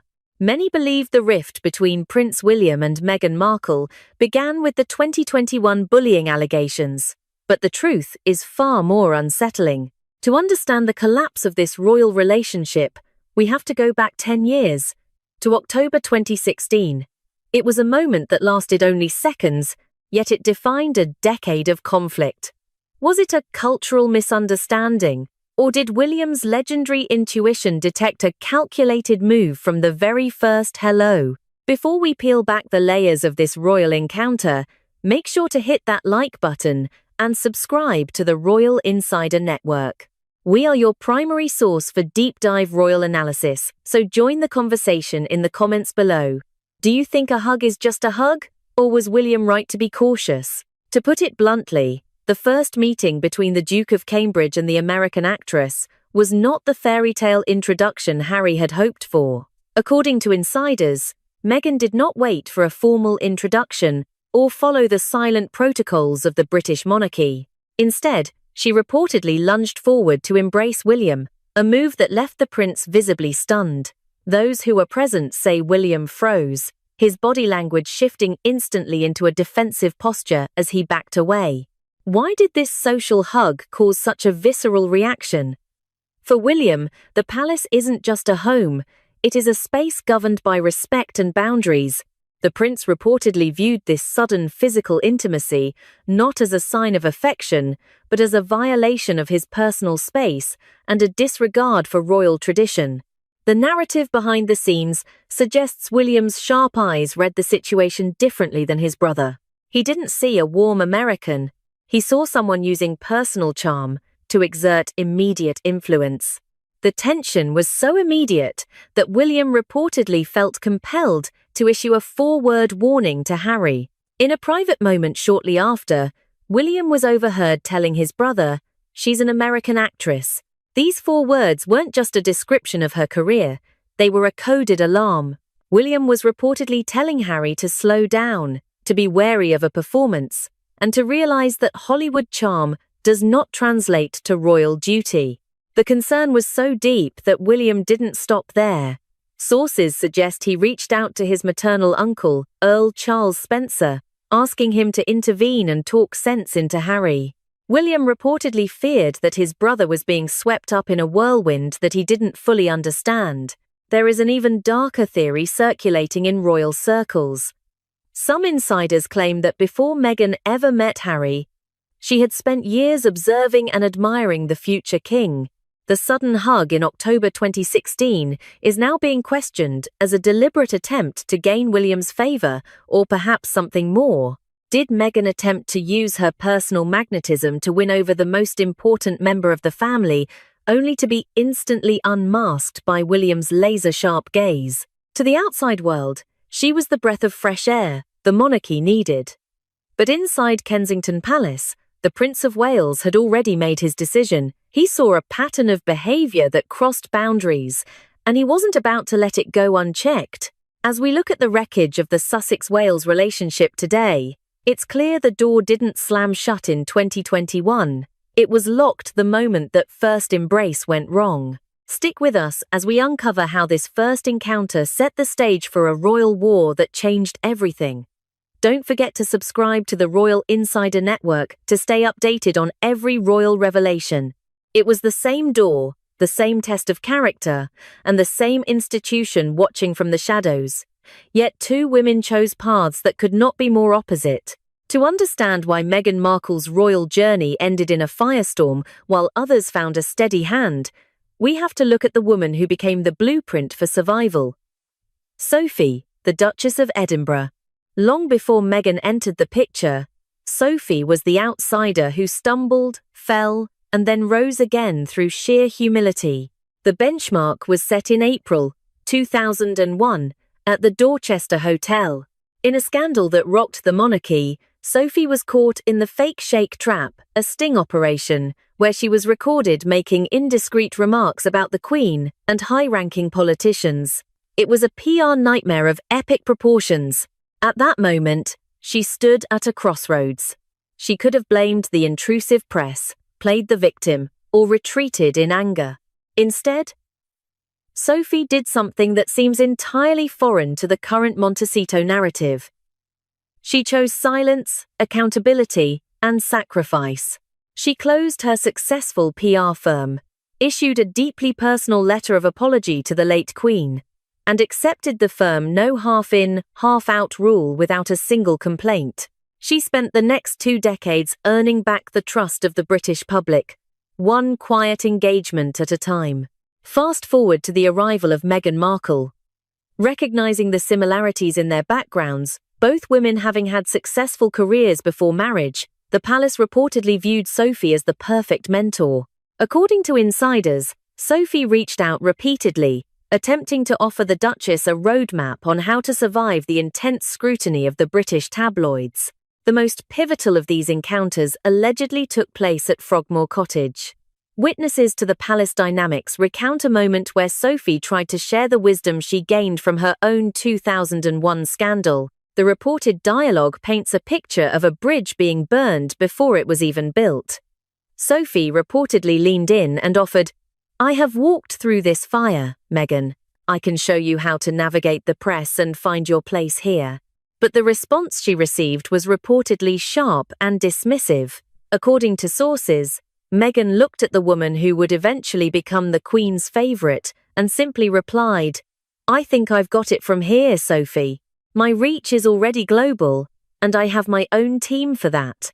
It was a total rejection of the Sophie test. Meghan reportedly believed that her star power was so immense it would naturally eclipse any working royal who followed the old-fashioned rules of duty and service. To put it plainly, one woman chose to be a part of the institution, while the other chose to be the institution. The results of these two different strategies are now written in the cold, hard data of 2026. According to the latest YouGov ratings, Sophie's steady, quiet service has earned her a robust 51% satisfaction rating. Meghan, despite the million-dollar PR campaigns and global media blitzes, has plummeted to a brutal 19%. The 19% is a haunting answer to the question of what happens when you refuse to learn from those who came before you. Sophie proved that the British public loves a comeback story, but only if it is rooted in genuine contrition and hard work. As the world watches the Sussex brand struggle for relevance, one has to wonder if Meghan ever looks back at that afternoon at Frogmore Cottage. Did she fail the test, or did she simply decide that the prize wasn't worth the effort?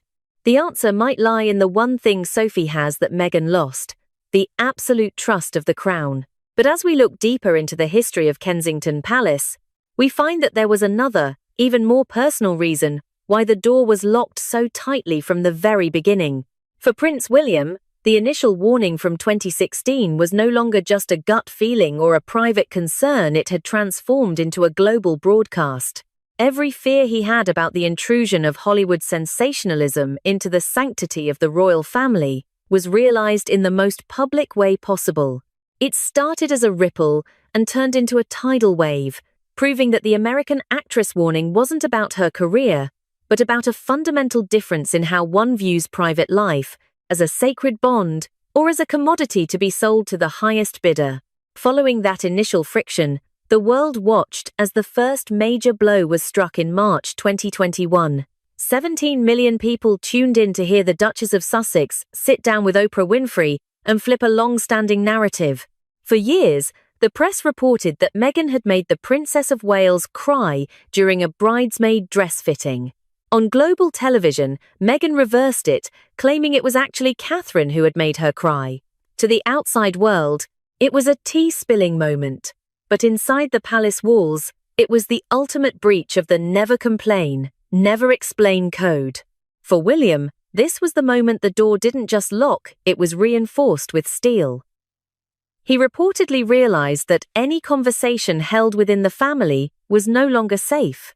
This feeling was only amplified during the somber days of September 2022, following the passing of the late Queen.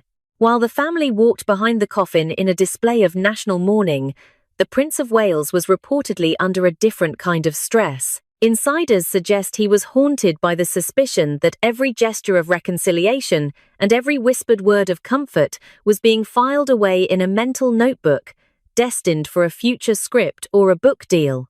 And then came January 2023, the release of the memoir titled Spare. This was the moment where the betrayal became physical and granular. Every detail was exposed, most notably the account of a heated argument in 2019. Harry described a confrontation at Nottingham Cottage where he claimed William had grabbed him by the collar, ripped his necklace, and knocked him onto a dog bowl, which shattered under his back. In a narrated account of that moment from the Prince of Wales's perspective, the dialogue within the palace was reportedly one of profound grief rather than anger. William was said to have told a close confidant, "It isn't about the fight. It's about the fact that he chose to tell the world about the dog bowl. He chose to take a moment of brothers at their worst and turn it into a chapter for a paycheck." The realization was devastating. His brother was no longer a sibling. He was a correspondent for his own life. Every leaked detail, from the private text messages about a flower girl's dress to the intimate descriptions of their father's pleas for peace, acted as a finishing blow to their relationship. William chose a path of strategic silence, not because he had nothing to say, but because he understood that any response would simply provide more content for the next season or the next edition. He had watched his brother move from the studio of Oprah to the pages of a tell-all book, and the pattern was clear. To William, this wasn't about finding a voice, it was about the systematic destruction of privacy for profit. As the Prince of Wales looked at the wreckage of their brotherhood, he realized the most painful truth of all. You cannot trust someone who views your shared history as a draft for a screenplay. The question now isn't just about whether they can talk again. It's about whether there is anything left to say that won't end up on a streaming platform. But as the dust settled on the Spare era, a new and even more calculated strategy began to emerge from Montecito, one that would force William to make his final, most difficult move yet. The official report on the bullying allegations may be locked away in a royal vault, marked as confidential until the end of time. But for Prince William, the truth doesn't need to be printed on a piece of paper or leaked by an anonymous source. It is sitting in his office, walking by his side, and helping him lead his most important global initiatives. To understand why the Prince of Wales remains so resolute in his stance against the Montecito narrative, we have to look at the career path of one specific individual, Jason Knauf. Jason Knauf was not just a staff member, he was the communications secretary for both the Cambridges and the Sussexes during the most turbulent period of their joint operation. In October 2018, it was Knauf who took the monumental risk of sending an internal email expressing grave concerns that the Duchess of Sussex had reportedly driven 2 personal assistants out of the household and was undermining the confidence of a third. He didn't do this as a gossip monger. He did it as a professional tasked with protecting the institution.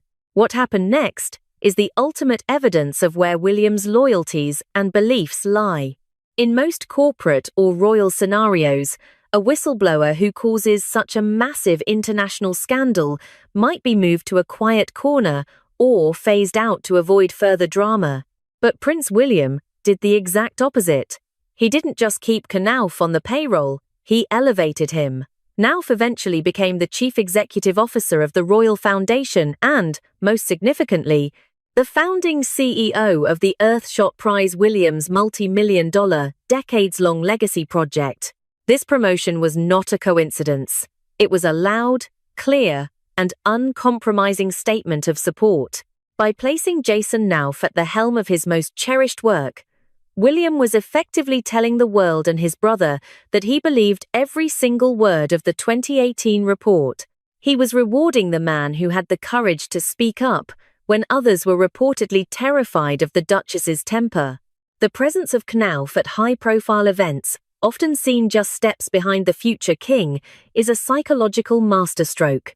For those in Montecito, Knauf represents the living dossier. He is the man who saw the emails, heard the phone calls, and witnessed the interactions that the public only hears about through rumors. Every time a photograph is published of William and Knauf working together on the Earthshot Prize, it serves as a silent message to California. The truth is still in the building.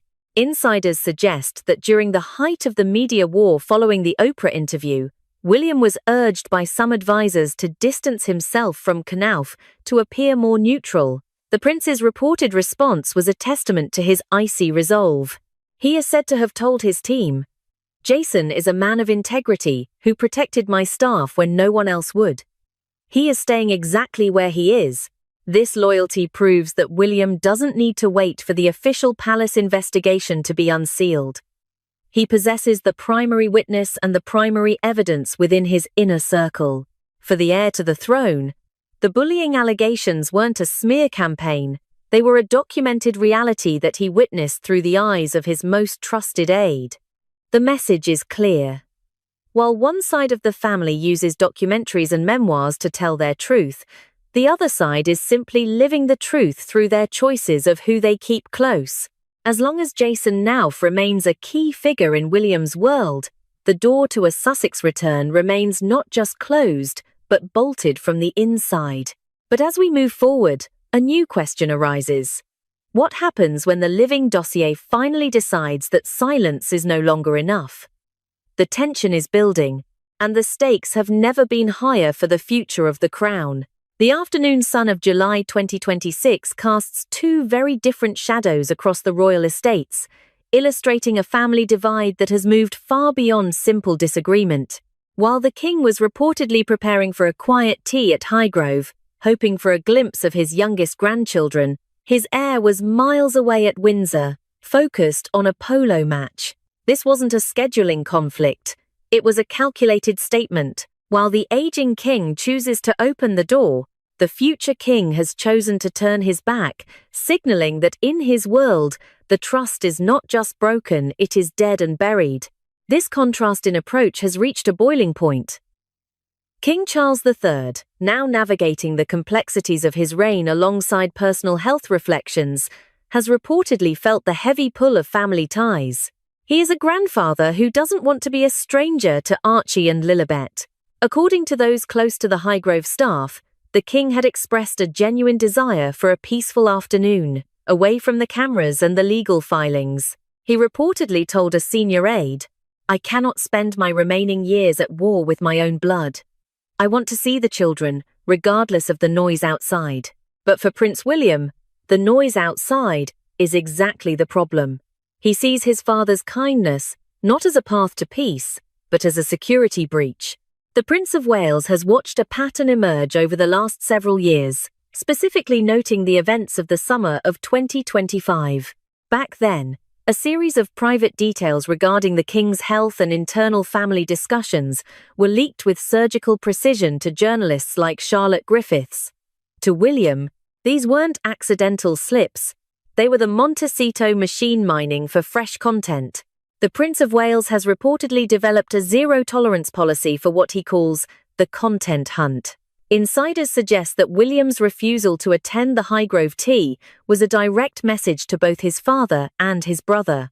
He is said to have told a close friend, "Every time we open the door, a headline follows 24 hours later. I will not provide the background scenery for their next media deal." For William, the polo field at Windsor was a sanctuary of silence, a place where he could be seen doing his duty without the risk of his private words being sold to a streaming platform. The tension between father and son on this issue is palpable. While Charles believes in the redemptive power of a grandfather's love, William believes in the protective power of an ironclad boundary. The Prince of Wales is reportedly frustrated that the king continues to offer olive branches that are inevitably used as kindling for the next Sussex PR fire. Observations from the royal household suggest that William views every private meeting Harry has as a potential chapter in a future book or a scene in a documentary. This brings us to a haunting realization. The Prince of Wales has witnessed the most intimate moments of his family's grief and celebration being converted into global entertainment. He has seen the king's vulnerability used as a talking point on morning talk shows in America. To William, the risk of reconciliation is simply too high. His absence at Highgrove wasn't an act of pettiness, it was an act of preservation. He is protecting not just himself, but the future of the monarchy and the privacy of his own children. As the king sat in the gardens of Highgrove, perhaps hoping for a reconciliation that remains elusive, the image of William on his horse at Windsor served as a stark reminder of the future. The heir to the throne has made his choice. There will be no peace talks as long as the cameras are still rolling in the background. The battle of the leaks has created a wall of ice that even the king's warmest intentions cannot melt. As we look toward the autumn, the question remains: can a family survive when the king wants to forgive, but the future king refuses to forget? The answer lies in the silence that follows every leaked headline. After all the noise, the global headlines, and the relentless PR campaigns, the scores have finally been settled. The grand experiment of 2020 is meeting the cold, hard reality of 2026. The scoreboard of public opinion has been updated, and the results are a devastating verdict on a brand that once promised to revolutionize a 1,000-year-old institution. For Meghan Markle, the numbers tell a story that no interview can spin. The lifestyle show titled With Love, Meghan has reportedly debuted to a dismal 27% critic score, leaving a staggering $5 million in unsold inventory. But the real story isn't just about financial loss. It is about the total collapse of a reputation. While the Montecito camp struggles to find its footing in a market that has moved on, a new order has established itself within the walls of the palace. The vacuum left by the Sussexes has been filled, not by celebrities or Hollywood icons, but by a new, focused group that insiders are calling the Real Fab Four. At the heart of this group are Catherine, the Princess of Wales, and Sophie, the Duchess of Edinburgh. These two women have become the true pillars of the crown. They have proven that the public's heart isn't won through high-production docuseries, but through the quiet, consistent work of duty. Sophie's rise to a 51% approval rating is the most powerful answer to the Sussex drama. It is a resounding statement from the institution and the public. Silent loyalty and genuine service will always hold more value than commercialized grievances. In the final analysis, it has become clear that Prince William never needed to wait for the official bullying reports of 2022 to make his decision. He didn't need to see the emails from Jason Knauf or read the pages of a tell-all memoir to know the truth. He had already read the situation during that first forced embrace in October 2016. That one moment of overstepping, that one violation of a silent boundary, told the future king everything he needed to know about the nature of the person entering his family. His intuition has been vindicated by time. Every leak, every broadcasted secret, and every commercial deal built on royal drama has served as a brick in the wall he built to protect the monarchy. The Prince of Wales didn't just lock a door, he established a new standard for who is allowed within the inner sanctum of the crown. The curtain has finally closed on the Sussex era. On paper, the titles may still exist, and the letters of the law may still designate their rank, but in the hearts of the institution and the global public, the position of the Duchess has become a footnote. The American dream turned out to be a media project with a finite shelf life, while the traditions of the palace, upheld by people like Sophie and Catherine, have emerged more resilient than ever. The truth is finally out in the open. You cannot sell a legacy you are unwilling to protect. As we look at the royal landscape today, the message is undeniable. The era of the performer is over, and the era of the professional has returned. What do you think of this final verdict? Was William's 2016 intuition the ultimate act of protection for the monarchy, or do you see a different path for the future? Your thoughts and analysis are what make this community thrive, so join the discussion in the comments below. If you appreciated this deep dive into the true history of the royal divide, please give this video a like. It helps us bring more of these investigative stories to you. And for the most comprehensive daily updates and royal insider knowledge, make sure to subscribe to the Royal Insider Network and turn on that notification bell. We are your dedicated source for everything happening behind the scenes of the world's most watched family. Thank you for watching, and stay tuned for our next report. Look closely at the face of Oprah Winfrey in her most recent public appearances.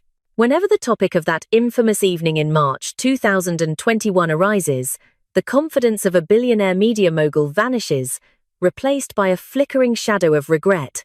The woman who once held the world in the palm of her hand now seems to be looking for the nearest exit. This is the story of a catastrophic miscalculation. This is the moment a 50-year legacy of journalistic excellence collided with a wall of orchestrated deception. 49 million people sat glued to their screens, witnessing what was marketed as the greatest scoop of the 21st century. But today, those 3.5 hours of television are viewed not as a triumph, but as a red alert for the credibility of an entire media empire. Oprah Winfrey, a titan who built a billion-dollar kingdom on the foundation of trust, found herself trapped in a web of her own making. The fallout was not immediate, but it was inevitable. Before we unravel the threads of this media implosion, take a second to hit that like button if you value the truth over the headlines. Subscribe to the Royal Insider Network to stay updated on the real stories behind the palace walls. And let us know in the comments. Do you think Oprah was a victim of the narrative, or a willing participant? Your voice matters to us. The atmosphere during that interview was thick with manufactured tension. We all remember Oprah leaning in, her voice hushed with a dramatic, practiced weight as she delivered the question that would define the broadcast. She asked Meghan Markle if she had been silent or if she had been silenced. It was a masterclass in performance, designed to evoke maximum sympathy. Meghan looked directly into the camera and claimed that her silence was the price of admission into the royal family, painting a picture of a cold, indifferent institution that had stripped her of her voice. At that moment, Oprah seemed convinced she was witnessing history. She reacted with shocked exclamations, her famous "whoa" echoing the sentiments of millions. She didn't challenge the inconsistencies. She didn't press for evidence when the couple suggested that conversations were held regarding the skin color of their unborn child. Instead, she provided the platform for a narrative that would set the world on fire. But as the flames rose, they began to lick at the edges of Oprah's own reputation. The legacy of 50 years was built on the idea that Oprah was the voice of the people, a seeker of truth who could look anyone in the eye and find the heart of the matter. Yet, in that garden in California, the seeker of truth disappeared. In her place was a promoter of a one-sided story. The silence she questioned was replaced by a roar of accusations that, upon closer inspection, began to crumble under the weight of reality. To understand why a monument of broadcasting like Oprah would walk blindly into this trap, we have to look past the glitz of the present day. We have to understand the hunger for the ultimate story that drives a woman who already has everything. The red button was pressed, and the explosion was spectacular. But as the smoke clears, the damage to the Winfrey brand is becoming impossible to ignore. The interview that was supposed to be her crowning achievement has become the dark stain she can no longer wash away. But to truly grasp the depth of this betrayal, we must travel back 30 years to a time when the rules of the game were very different. To understand the true nature of that sunny afternoon in Montecito, we must look past the flowing silk dresses and the meticulously manicured garden. This was never just an interview between friends. It was a high-stakes business transaction, a Montecito contract signed in invisible ink, 30 years in the making. For Oprah Winfrey, the pursuit of the British royal family wasn't a recent hobby. It was a lifelong obsession, a professional hunger that had gone unsatisfied for decades. The year was 1996. Princess Diana was the most famous woman on the planet, and Oprah was the undisputed queen of daytime television. Oprah had sent a personal handwritten letter to Kensington Palace, a plea for Diana to sit down across from her and tell her story to the American public. But the reply that came back was a polite, yet firm, rejection. Diana chose the BBC. She chose a different path.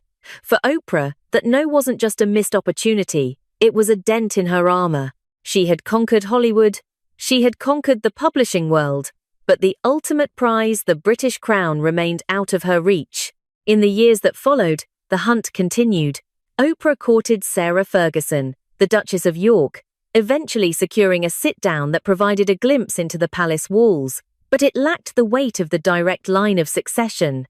She watched from the sidelines as Prince William and Kate Middleton navigated their own media journey, always keeping them in her sights, but always being kept at a distance. The gatekeepers of the monarchy knew that once you let Oprah in, the narrative was no longer yours to control. But then, the landscape shifted. The arrival of an American actress into the royal fold provided the opening Oprah had been waiting for 3 decades. This wasn't just about a scoop anymore, it was about legacy. When the cameras began to roll in 2021, the air was thick with the scent of a mutual victory. One might describe the dynamic as a cold, calculated alignment of interests. A narrator reflecting on this moment would say, Oprah was not seeking the truth. She was seeking the media crown that Diana had once refused to hand her. For Meghan, Oprah represented the ultimate validator, the most powerful woman in media who could turn a grievance into a global movement. For Oprah, Meghan was the key that finally unlocked the doors of the House of Windsor, allowing her to dismantle the institution from the comfort of a California patio. It was a win-win scenario on paper.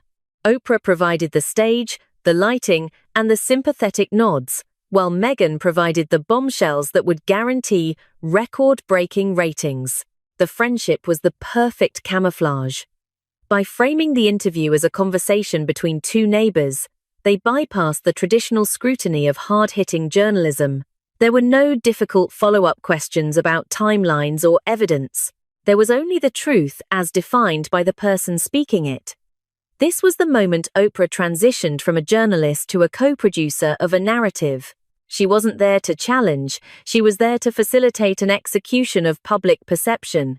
As the two women sat across from each other, the weight of 30 years of rejection seemed to evaporate.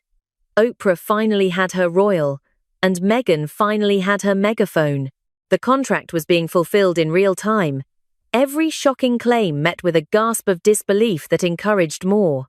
It was a masterpiece of optics, a carefully choreographed dance where every step was designed to elevate the speakers and diminish the institution they had left behind. Everything seemed like a historic victory until the lens began to zoom in closer and the subtle techniques of manipulation were finally activated. The lighting was perfect, the setting was serene, and the world was watching.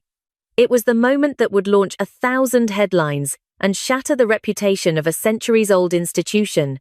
But if you look closely at the mechanics of that conversation, you don't see a search for the truth. You see a masterclass in emotional manipulation. This was the birth of the silent or silence technique, a phrase so carefully polished it felt less like a question and more like a trap. When Oprah Winfrey leaned forward, her eyes wide with a practiced blend of concern and shock, she asked the question that would define the entire 3-hour spectacle. She asked Meghan if she had been silent, or if she had been silenced. It was a linguistic masterpiece. By offering only those two options, Oprah effectively removed the possibility of any other reality. She didn't leave room for the idea that Meghan might have been busy, or private, or simply navigating the complexities of a new role. No, the narrative was pre-written. Meghan was a victim, and Oprah was there to hand her the microphone.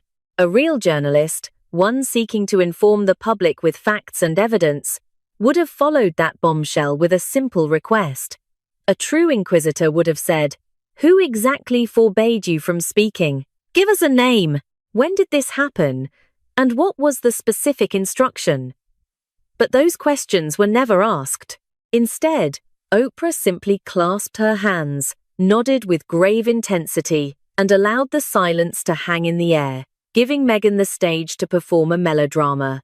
The finger was placed to the lips, the eyes cast downward, and the world was led to believe that a powerful, independent woman had been gagged by a shadowy organization. This was the journalistic blindfold in action.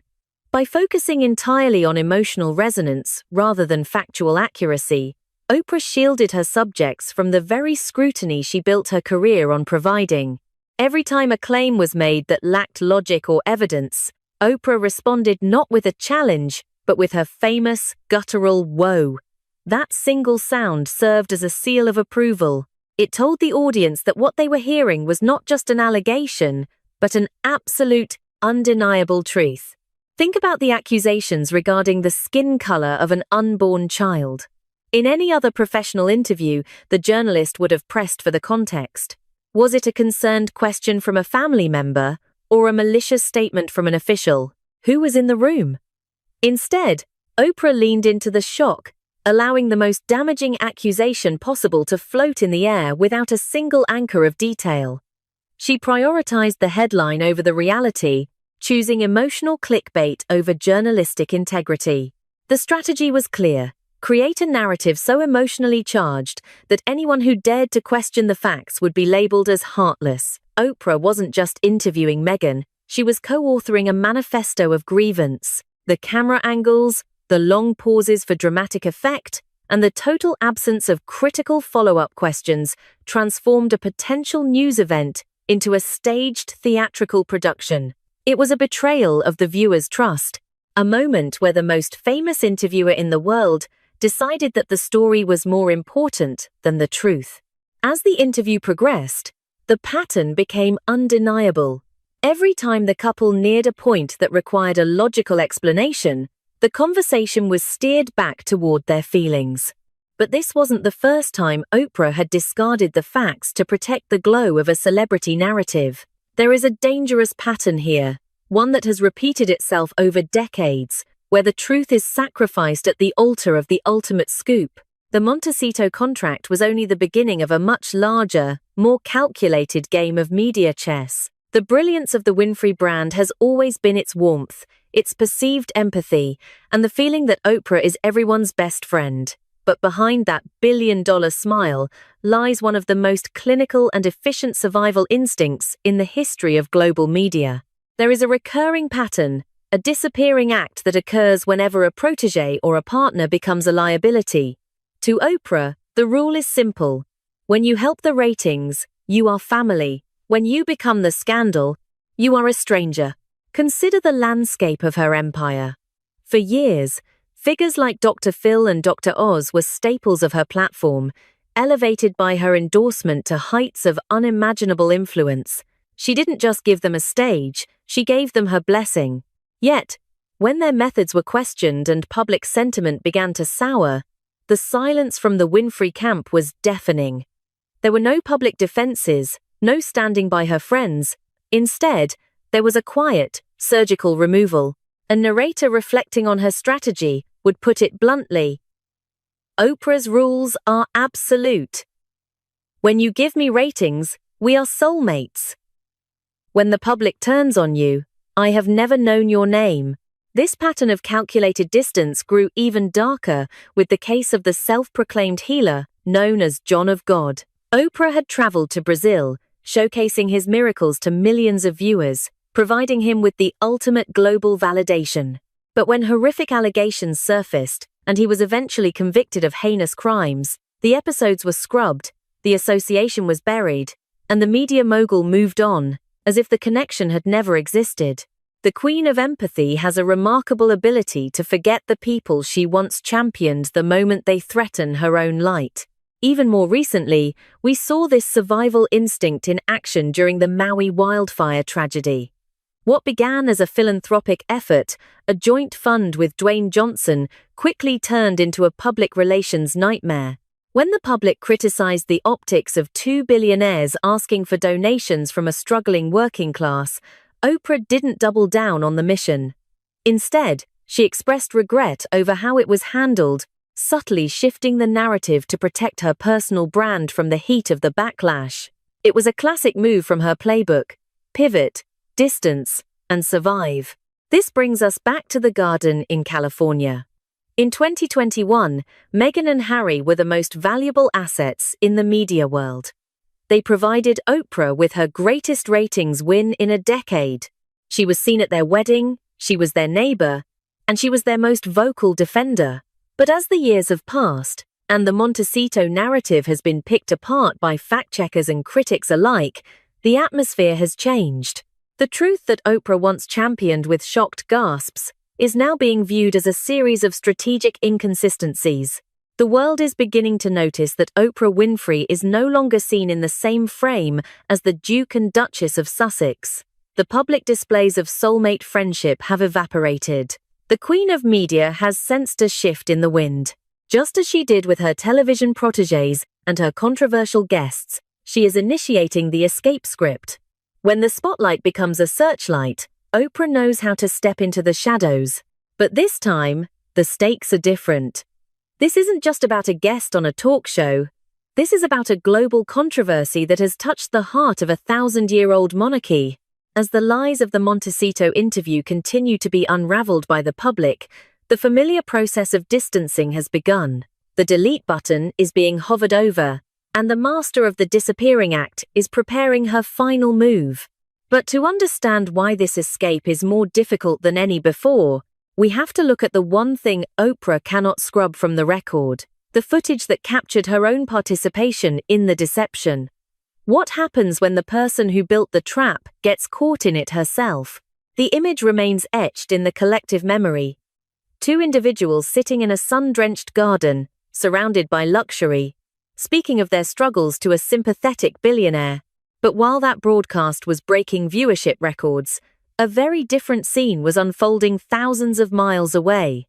As the world watched the carefully staged grievances of Montecito, a 94-year-old queen was sitting in the quiet halls of Windsor Castle, keeping a vigil over her dying husband.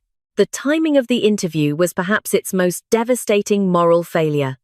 Prince Philip, a man who had dedicated 7 decades to service, was in the final weeks of his life. While he lay in a hospital bed, his family was forced to weather a global media storm ignited by his own grandson. A narrator reflecting on this period would observe the chilling contrast. They sat in a mansion worth millions, lamenting the loss of their royal allowance, while the world was gripped by a global pandemic, and the Queen was preparing to say a final goodbye to the man who had been her strength and stay for 73 years. This was the moment the Montecito contract began to lose its luster. The public, initially moved by the drama, began to feel a sense of profound unease. There is a specific kind of cruelty in attacking an elderly woman while she is grieving, and the world did not look away. The Queen's response was a masterclass in dignity, contained in just 3 words that would eventually dismantle Oprah's narrative. Recollections may vary. It was a polite, royal way of calling out a lie without ever raising her voice. As the reality of the situation set in, the price of the deception began to manifest in unexpected ways. Oprah Winfrey, the woman who once occupied the highest moral ground in media, found herself standing on shifting sand.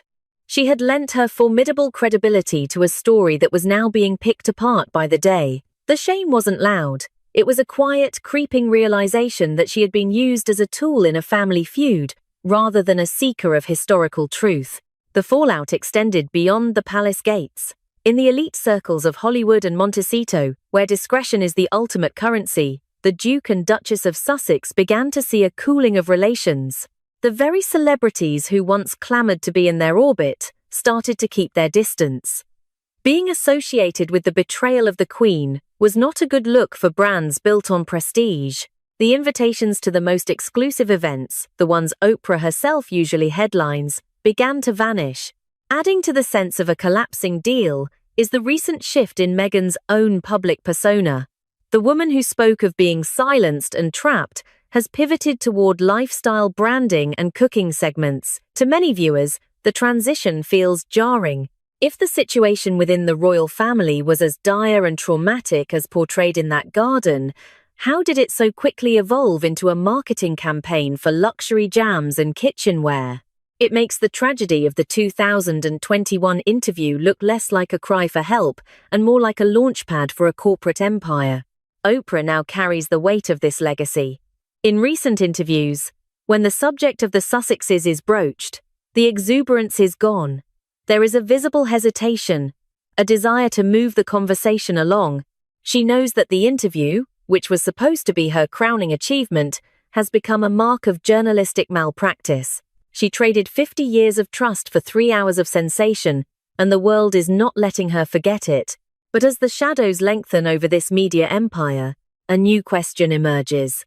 Was this simply a one-time mistake, or the inevitable conclusion of a career built on the pursuit of the ultimate story at any cost? The final reckoning is closer than anyone imagined. In the twilight of a career that spanned over 5 decades, Oprah Winfrey is discovering a bitter truth about the industry she helped build. Fame is a currency that can be printed overnight, but respect is a treasure that must be earned every single day. As the dust settles on the fallout from that March evening in 2021, the contrast between the noise of Montecito and the dignified silence of the British monarchy has never been more striking. Oprah once stood on a pedestal as the moral compass of American media. She was the woman who taught us how to listen, how to empathize, and how to find the common thread in our human experience. But by choosing sides in a family's private pain, she traded her role as a bridge builder for the role of a demolition expert. The legacy she worked 50 years to secure is now overshadowed by a single 3-hour production that prioritized a sensational headline over the sanctity of the truth. Compare this to the enduring image of Queen Elizabeth II. Throughout her 70-year reign, she understood a concept that seems lost in the age of viral clips and streaming deals. The power of restraint. While the interview in the garden was filled with my truth and emotional outbursts, the Queen lived by a different standard, the objective truth of service. A narrator reflecting on this contrast might say, "You can buy a broadcast that reaches 49 million people, but you cannot use all the gold in California to buy the kind of respect that comes from a lifetime of quiet duty." Even Princess Diana, whom Meghan was so often compared to, maintained a level of gravitas that the Montecito narrative lacked. Diana's revelations were born of a genuine, if tragic, isolation. The 21-year-old interview in the garden, however, increasingly looks like a strategic maneuver in a larger public relations war. Oprah didn't just document history. She helped manufacture a version of it that has not aged well. The lesson for every media empire is clear. Short-term ratings are a hollow victory if they cost you your long-term integrity. The Montecito contract was a business deal that delivered numbers, but it failed the test of time. Today, Oprah often stands alone on her media stage, no longer the untouchable queen of daytime, but a billionaire mogul who missed the mark. The celebrities she once counted as friends are cautious, and the public she once led is skeptical. This isn't just about a failed interview, it's about the collapse of a specific kind of media power. The age where a single personality could dictate what we believe is over. We have entered the age of accountability, where the audience looks past the soft lighting and the sympathetic nods to ask the questions the interviewer refused to. As we close this chapter on the most controversial media event of the decade, we want to hear from you. The Royal Insider Network is a community built on your insights and your passion for the truth. If you enjoyed this deep dive into the crumbling of a media empire, please give this video a thumbs up. It helps us continue to bring you the stories that the mainstream media won't touch. Don't forget to hit that subscribe button and turn on the notification bell so you never miss an update on the evolving world of the monarchy and the media. Now, we leave you with one final question to debate in the comments. In this calculated game of ratings and reputation, who do you think is the biggest loser? Is it Oprah Winfrey, who sacrificed 50 years of trust for a single scoop? Or is it Meghan Markle, whose attempt to rewrite her story has left her more isolated than ever? Leave your thoughts below, we read every single one. Thank you for watching the Royal Insider Network. Look at the high-walled estates of Montecito, and you will see a media empire in a state of absolute red alert. The $100 million dream with Netflix is teetering on the edge of a total blackout. The cooking shows have lacked flavor. The polo documentaries have failed to find an audience, and the golden couple is running out of time. In a desperate bid to save their relevance, they reached for the ultimate trump card, the legacy of the most famous woman in the world, Princess Diana. But as they prepared for the 30-year anniversary of her passing in 2027, they hit a wall of cold, aristocratic steel. This was supposed to be the Golden Ticket Project, a high-budget, global spectacle that would position Meghan as the modern-day reincarnation of the people's princess. It was a calculated commercialization of grief designed to secure their financial future for another decade. But to pull it off, they needed the blessing of the Spencer family. They needed the gatekeeper of Althorp, Charles Spencer. Before we reveal the brutal fallout of this secret meeting, do us a quick favor. Hit that like button right now and subscribe to the Royal Insider Network. It takes 2 seconds, and it keeps you updated on the real stories the mainstream media is afraid to cover. Also, drop a comment below. Do you think Diana's memory should be used for profit, or should it be left in peace? We want to hear from you. The proposal sent from California was elaborate. It wasn't just a documentary, it was a brand relaunch. It painted a picture of a new Diana rising from the ashes of royal tradition. But when the pitch deck arrived at the historic Althorp estate, the reception was anything but warm. Charles Spencer, a man who has dedicated his life to protecting his sister's resting place and her dignity, did not see a tribute. He saw a business plan. According to those familiar with the exchange, the Earl didn't even finish reading the document. He reportedly looked at the emissaries of the Montecito brand and delivered a 4-word sentence that acted like a guillotine to their ambitions. He simply asked, "Is this a joke?" The weight of those words cannot be overstated. It wasn't just a rejection, it was an act of profound contempt. In that moment, the narrative that Harry and Meghan were the true heirs to Diana's spirit was shattered by the very man who grew up by her side. The Earl's refusal was a clear signal that the Spencer family would not allow their history to be harvested for content. He saw through the glossy presentations and the emotional buzzwords. He saw a desperate attempt to stay afloat, using the memory of a woman who is no longer here to defend herself. The conflict here is primal. It is the collision of $100 million commercial ambition against the silent, unyielding dignity of a 1,000-year-old family legacy. Montecito thought that because they held the titles, they held the key to the Diana brand. They calculated that the Spencer family would want to be part of a global celebration. They were wrong. They completely misread the room, or in this case, the entire Althorp estate. But that 4-word question was not just a spontaneous reaction, it was the result of a structural truth that the Montecito team had completely ignored. They thought they were building a bridge to the past, but they were actually walking into a trap of their own making. To understand why the Earl's response was so visceral, we have to look at the hidden history of the Spencer family's relationship with the media and the secret warnings that were ignored long before the first pitch was ever written. The island at Althorp is more than just a scenic feature in the middle of a lake. It is a sanctuary of silence, a fortress of memory, and the physical manifestation of what experts call a structural fact. While the hills of Montecito are built on the shifting sands of public opinion and media contracts, the ground beneath the Spencer family has remained unshakable for 19 generations. To understand why the recent proposal from California was met with such icy disdain, we must look beyond the tabloid headlines and into the 500 years of history that govern this land. In the world of Hollywood, power is something you earn through ratings, followers, and the size of your latest streaming deal. But in the world of the British aristocracy, power is structural. It is baked into the soil and protected by laws that predate the discovery of the American continent. Charles Spencer, the 9th Earl Spencer, is the sole custodian of this power. He doesn't just hold the keys to the house, he holds the legal rights to every private diary, every childhood home movie, and every personal artifact Princess Diana left behind before the world claimed her as its own. This is the barrier that the Montecito brand failed to account for.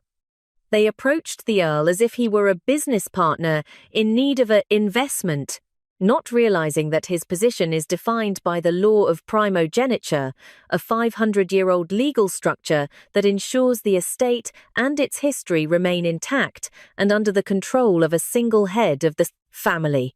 In the eyes of this ancient law, Archie and Lilibet may carry the Spencer blood, but they have 0% legal claim to the Althorp archives or the commercial use of their grandmother's image on that estate.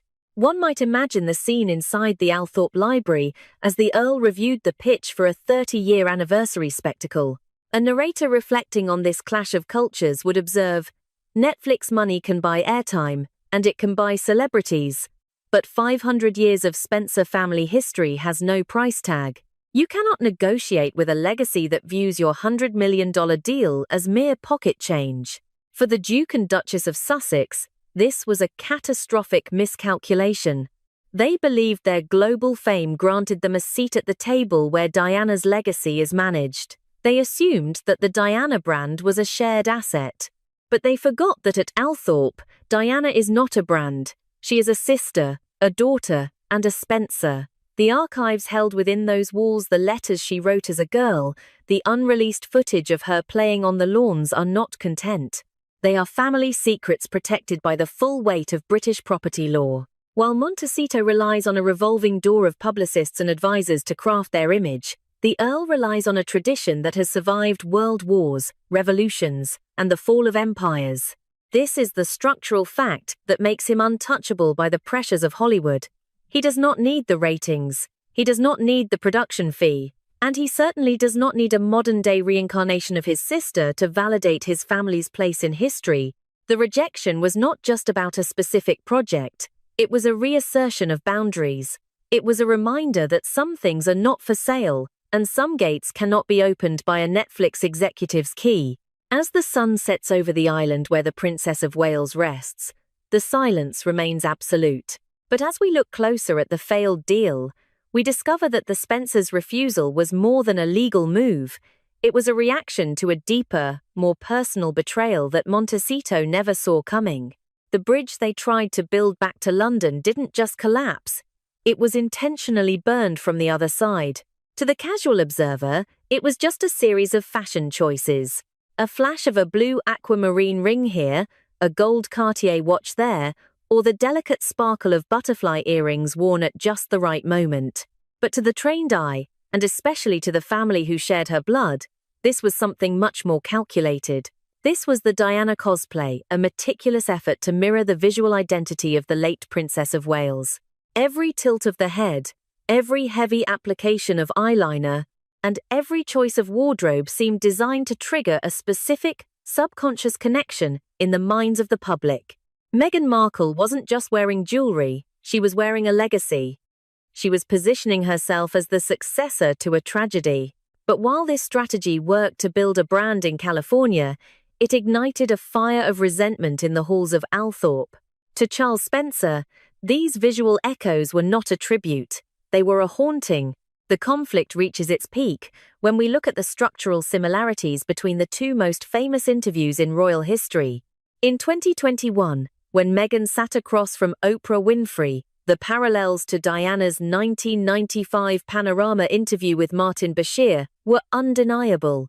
The heavy eyes, the narrative of a cold institution, and the claim of being trapped were all lifted from the 1995 playbook. For the world, that interview was a piece of high-stakes media drama. But for Charles Spencer, it was a reminder of the greatest mistake of his life. We must remember that it was Charles who originally introduced his sister to Martin Bashir. He was the one who opened the door, believing he was helping Diana find her voice, only to realize too late that he had led her into a trap built on lies and forged documents. That interview set off the chain of events that eventually led to the tragedy of 1997. A narrator looking into the Earl's mindset would explain the depth of this pain. To the world, that interview was media drama. To Charles Spencer, it is a bleeding wound he has carried for 30 years. To see those same tactics, that same victim staging, and that same betrayal of the family used as a PR tool today is something he will never forgive. By attempting to recreate the Diana moment, the Montecito team made a fatal psychological error. They thought that by mimicking the daughter-in-law's pain, they would win the brother's support. Instead, they reminded him of the deception that destroyed his sister. Every time Meghan stepped out in a Diana-inspired outfit, it didn't build a bridge to Althorp, it reinforced a barrier. Charles Spencer has spent decades fighting to expose the lies of the 1995 interview. He has fought for the BBC to admit their guilt and for the world to see how Diana was manipulated. So, when a new production company arrives with a $100 million contract, asking to use the Althorp estate to film a project that leans heavily on those same persecution narratives, the answer was always going to be a resounding no. The Earl isn't just protecting a house. He is protecting the truth of his sister's life from being turned into a recurring character in a Hollywood drama. The Diana cosplay was a trap that snapped shut on the people who set it. They wanted the glamour and the sympathy of the past, but they forgot the trauma that came with it. And when the endurance of the Spencer family finally reached its limit, the counter-strike from Althorp delivered a chilling reality check to the entire production landscape of Hollywood. The gates were not just closed, they were reinforced with a message that the industry could not ignore. But the rejection was only the beginning of a much larger, more public unraveling. In the high-pressure boardrooms of global streaming giants, content is a commodity, but authenticity is the gold standard. When Netflix signed a deal worth $100 million, they weren't just buying a pair of famous faces, They were buying the promise of a prestige project. They were gambling on the idea that they could finally provide the definitive, authorized look into the world of the most photographed woman in history. But in the world of high finance and intellectual property, there is a brutal line between an authorized masterpiece and an unauthorized cash-in. Without the Spencer family's cooperation, the value of this investment plummeted overnight. A project backed by the Earl of Althorp carries the weight of history. It commands respect from advertisers, critics, and the high-end audience that streamers crave. But a project that has been publicly denounced by the very family it seeks to portray, that is a commercial liability. It moves from being a historical document to being a tabloid compilation. One media analyst summarized the disaster perfectly. Without exclusive Althorp archives, Netflix's $100 million project is nothing more than a compilation of tabloid rumors. It lacks the soul of the story, and more importantly, it lacks the legal safety net required for a global release. While the production teams in California were scrambling to salvage the narrative, Charles Spencer delivered a masterclass in subtle media warfare. He didn't issue a long, angry press release. Instead, he posted a simple, poignant photograph from 1972, a picture of a horse from his childhood, a quiet moment of genuine family history. It was a clear signal to the world and to Hollywood. My history is private, it is real, and it is not for sale to the highest bidder. It was a move that made the glossy, high-budget trailers of Montecito look shallow and manufactured. For a corporation like Netflix, the risk of a public boycott by the Spencer family is a nightmare scenario. They aren't just facing a potential lawsuit, they are facing a total collapse of brand prestige. If the Earl of Althorp refuses to allow filming on his grounds or the use of family documents, the project loses its gold standard status. It becomes unauthorized, a label that instantly lowers the licensing fees and the advertising rates. The expected profit margins vanish, replaced by legal fees and a damaged reputation. The Montecito team thought they could force the hand of history with a massive check. They believed that in the 21st century, money always beats tradition. But they forgot that some walls are built with more than just brick and mortar. In the world of the elite, the most powerful weapon is not a headline, it is the denial of access. By cutting off the source, Charles Spencer didn't just reject a proposal, he neutralized a $100 million weapon. And as the realization sinks in that the golden ticket has been cancelled, the isolation of the California estate becomes even more profound. The Althorp wall does not stand alone. Behind those closed doors is a terrifying silent alliance, a network of influence that stretches far beyond the borders of a single estate, waiting for the right moment to make its presence felt. The struggle for the legacy of the Princess of Wales has moved into a new, much colder phase. The loudest voice in the room is often the weakest, and in the world of high-stakes royal maneuvers, silence is the ultimate weapon of the powerful. While the Montecito camp continues its strategy of high-decibel media blitzes, red carpets, and constant press releases, a very different kind of operation is unfolding in the background. It is an alliance built not on contracts or streaming quotas, but on blood, shared trauma, and a unified vision for the future. This is the Silent Alliance, the strategic harmony between Prince William and his uncle, Charles Spencer. To understand the magnitude of this alliance, one must look at the contrasting images of the two brothers. On one side, you have the Duke and Duchess of Sussex, captured in the flashing lights of Hollywood galas, their every move choreographed for maximum social media impact. On the other, you have the Prince of Wales, often seen in quiet, unglamorous settings, performing the steady work of a future king. While one side looks like a sales pitch, the other looks like service. William's approach to his mother's legacy is the polar opposite of the Diana II project being developed in California. For William, Diana is not a brand to be leveraged or a character to be rebooted for a 30-year anniversary special. She is a foundational part of his identity that he protects with a ferocity that few see in public. And in this mission, he has found a perfect partner in Earl Spencer. A narrator reflecting on this quiet power play would observe the following. William doesn't need to speak to the press or release a tell-all book to make his point.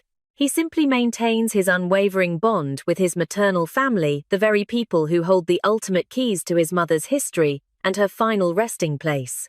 This connection is a structural nightmare for the Montecito brand. By maintaining a close, respectful relationship with the Spencers, William effectively ensures that the most authentic parts of Diana's story remain within the family fold. It creates a unified front that makes any unauthorized commercial project look like a hollow imitation. When Charles Spencer asks, "Is this a joke?" regarding a Netflix pitch, he isn't just speaking for himself. He is speaking for a lineage that William will one day head. The Spencers and the Prince of Wales share a common understanding of the panorama wound. They both know the cost of allowing the media too close to the family's private pain.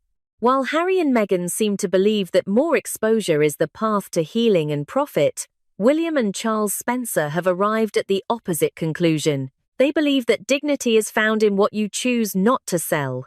This silent alliance has effectively neutralized the Sussexes' most valuable asset. If you cannot get the Spencers to participate, and you cannot get the future king to approve, your prestige documentary becomes nothing more than a collection of stock footage and recycled interviews. You lose the access to the letters, the private films, and the sacred grounds of Althorp. The strategy is as elegant as it is devastating. By doing nothing and saying nothing publicly, the alliance has stripped the Montecito project of its legitimacy. They have allowed the Sussexes to talk themselves into a corner while they remain the guardians of the actual history.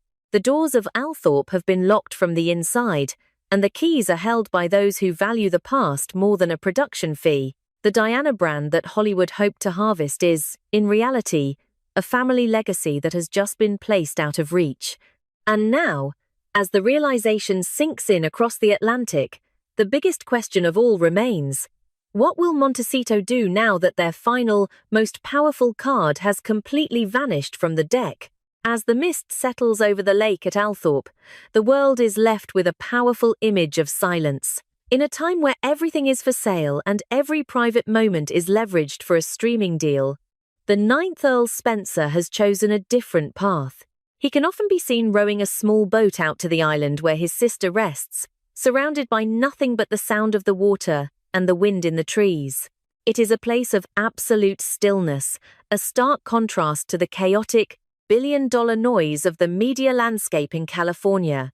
This silence is not just a preference, it is the fulfillment of a solemn vow. We must look back 30 years to the funeral of Princess Diana in 1997. Standing in the pulpit of Westminster Abbey, Charles Spencer made a promise to the world and to his sister. He swore that her blood family would do everything in their power to protect her beloved sons, William and Harry, and to ensure that their souls were not simply immersed in duty, but were allowed to sing openly. Ironically, in 2024, protecting Harry has taken a form that the Duke of Sussex may not yet understand. By slamming the gates of Althorp shut and refusing to participate in the $100 million Netflix anniversary project, Charles Spencer is protecting Harry from his own commercial instincts. He is refusing to allow his nephew to be the face of a project that would turn their shared grief into a subscription driver. A narrator reflecting on this heavy decision would observe, "The Earl's rejection is the ultimate act of family loyalty.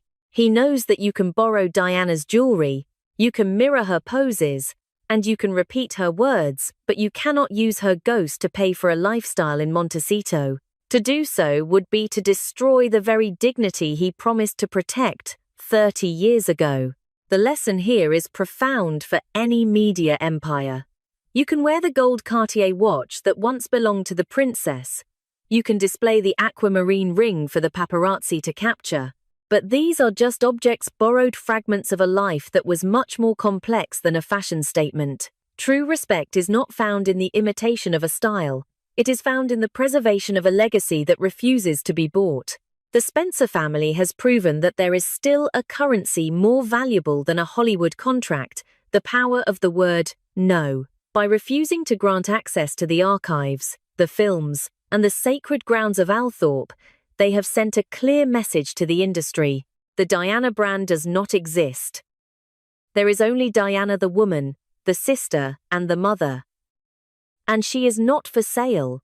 As the production lights dim and the spreadsheets in California are recalibrated, the Althorp estate stands as a monument to a truth that no PR strategy can overwrite. History belongs to those who show up with respect, not just those who show up with a checkbook. The bridge back to the heart of the Spencer family has been withdrawn, leaving the Montecito brand to wander the halls of their own creation, searching for a new story to tell. This has been a deep dive into the hidden power play for the world's most famous legacy. The Royal Insider Network is committed to bringing you these perspectives, cutting through the glamour to find the structural truth. If you value this level of analysis, please hit the like button and share this video with those who want to see past the headlines. Make sure you are subscribed to the Royal Insider Network and have your notifications turned on, as the fallout from this Althorp rejection is only just beginning to be felt in the corridors of power. Now, we want to hear from you. This is a question that has divided observers across the globe. Do you believe Charles Spencer was right to protect the Althorp gates and deny Harry and Meghan the content they needed? Or do you believe that, as Diana's son, Harry has an absolute right to tell his mother's story in any way he chooses, regardless of his uncle's wishes? Let us know your thoughts in the comments below. We look forward to the discussion.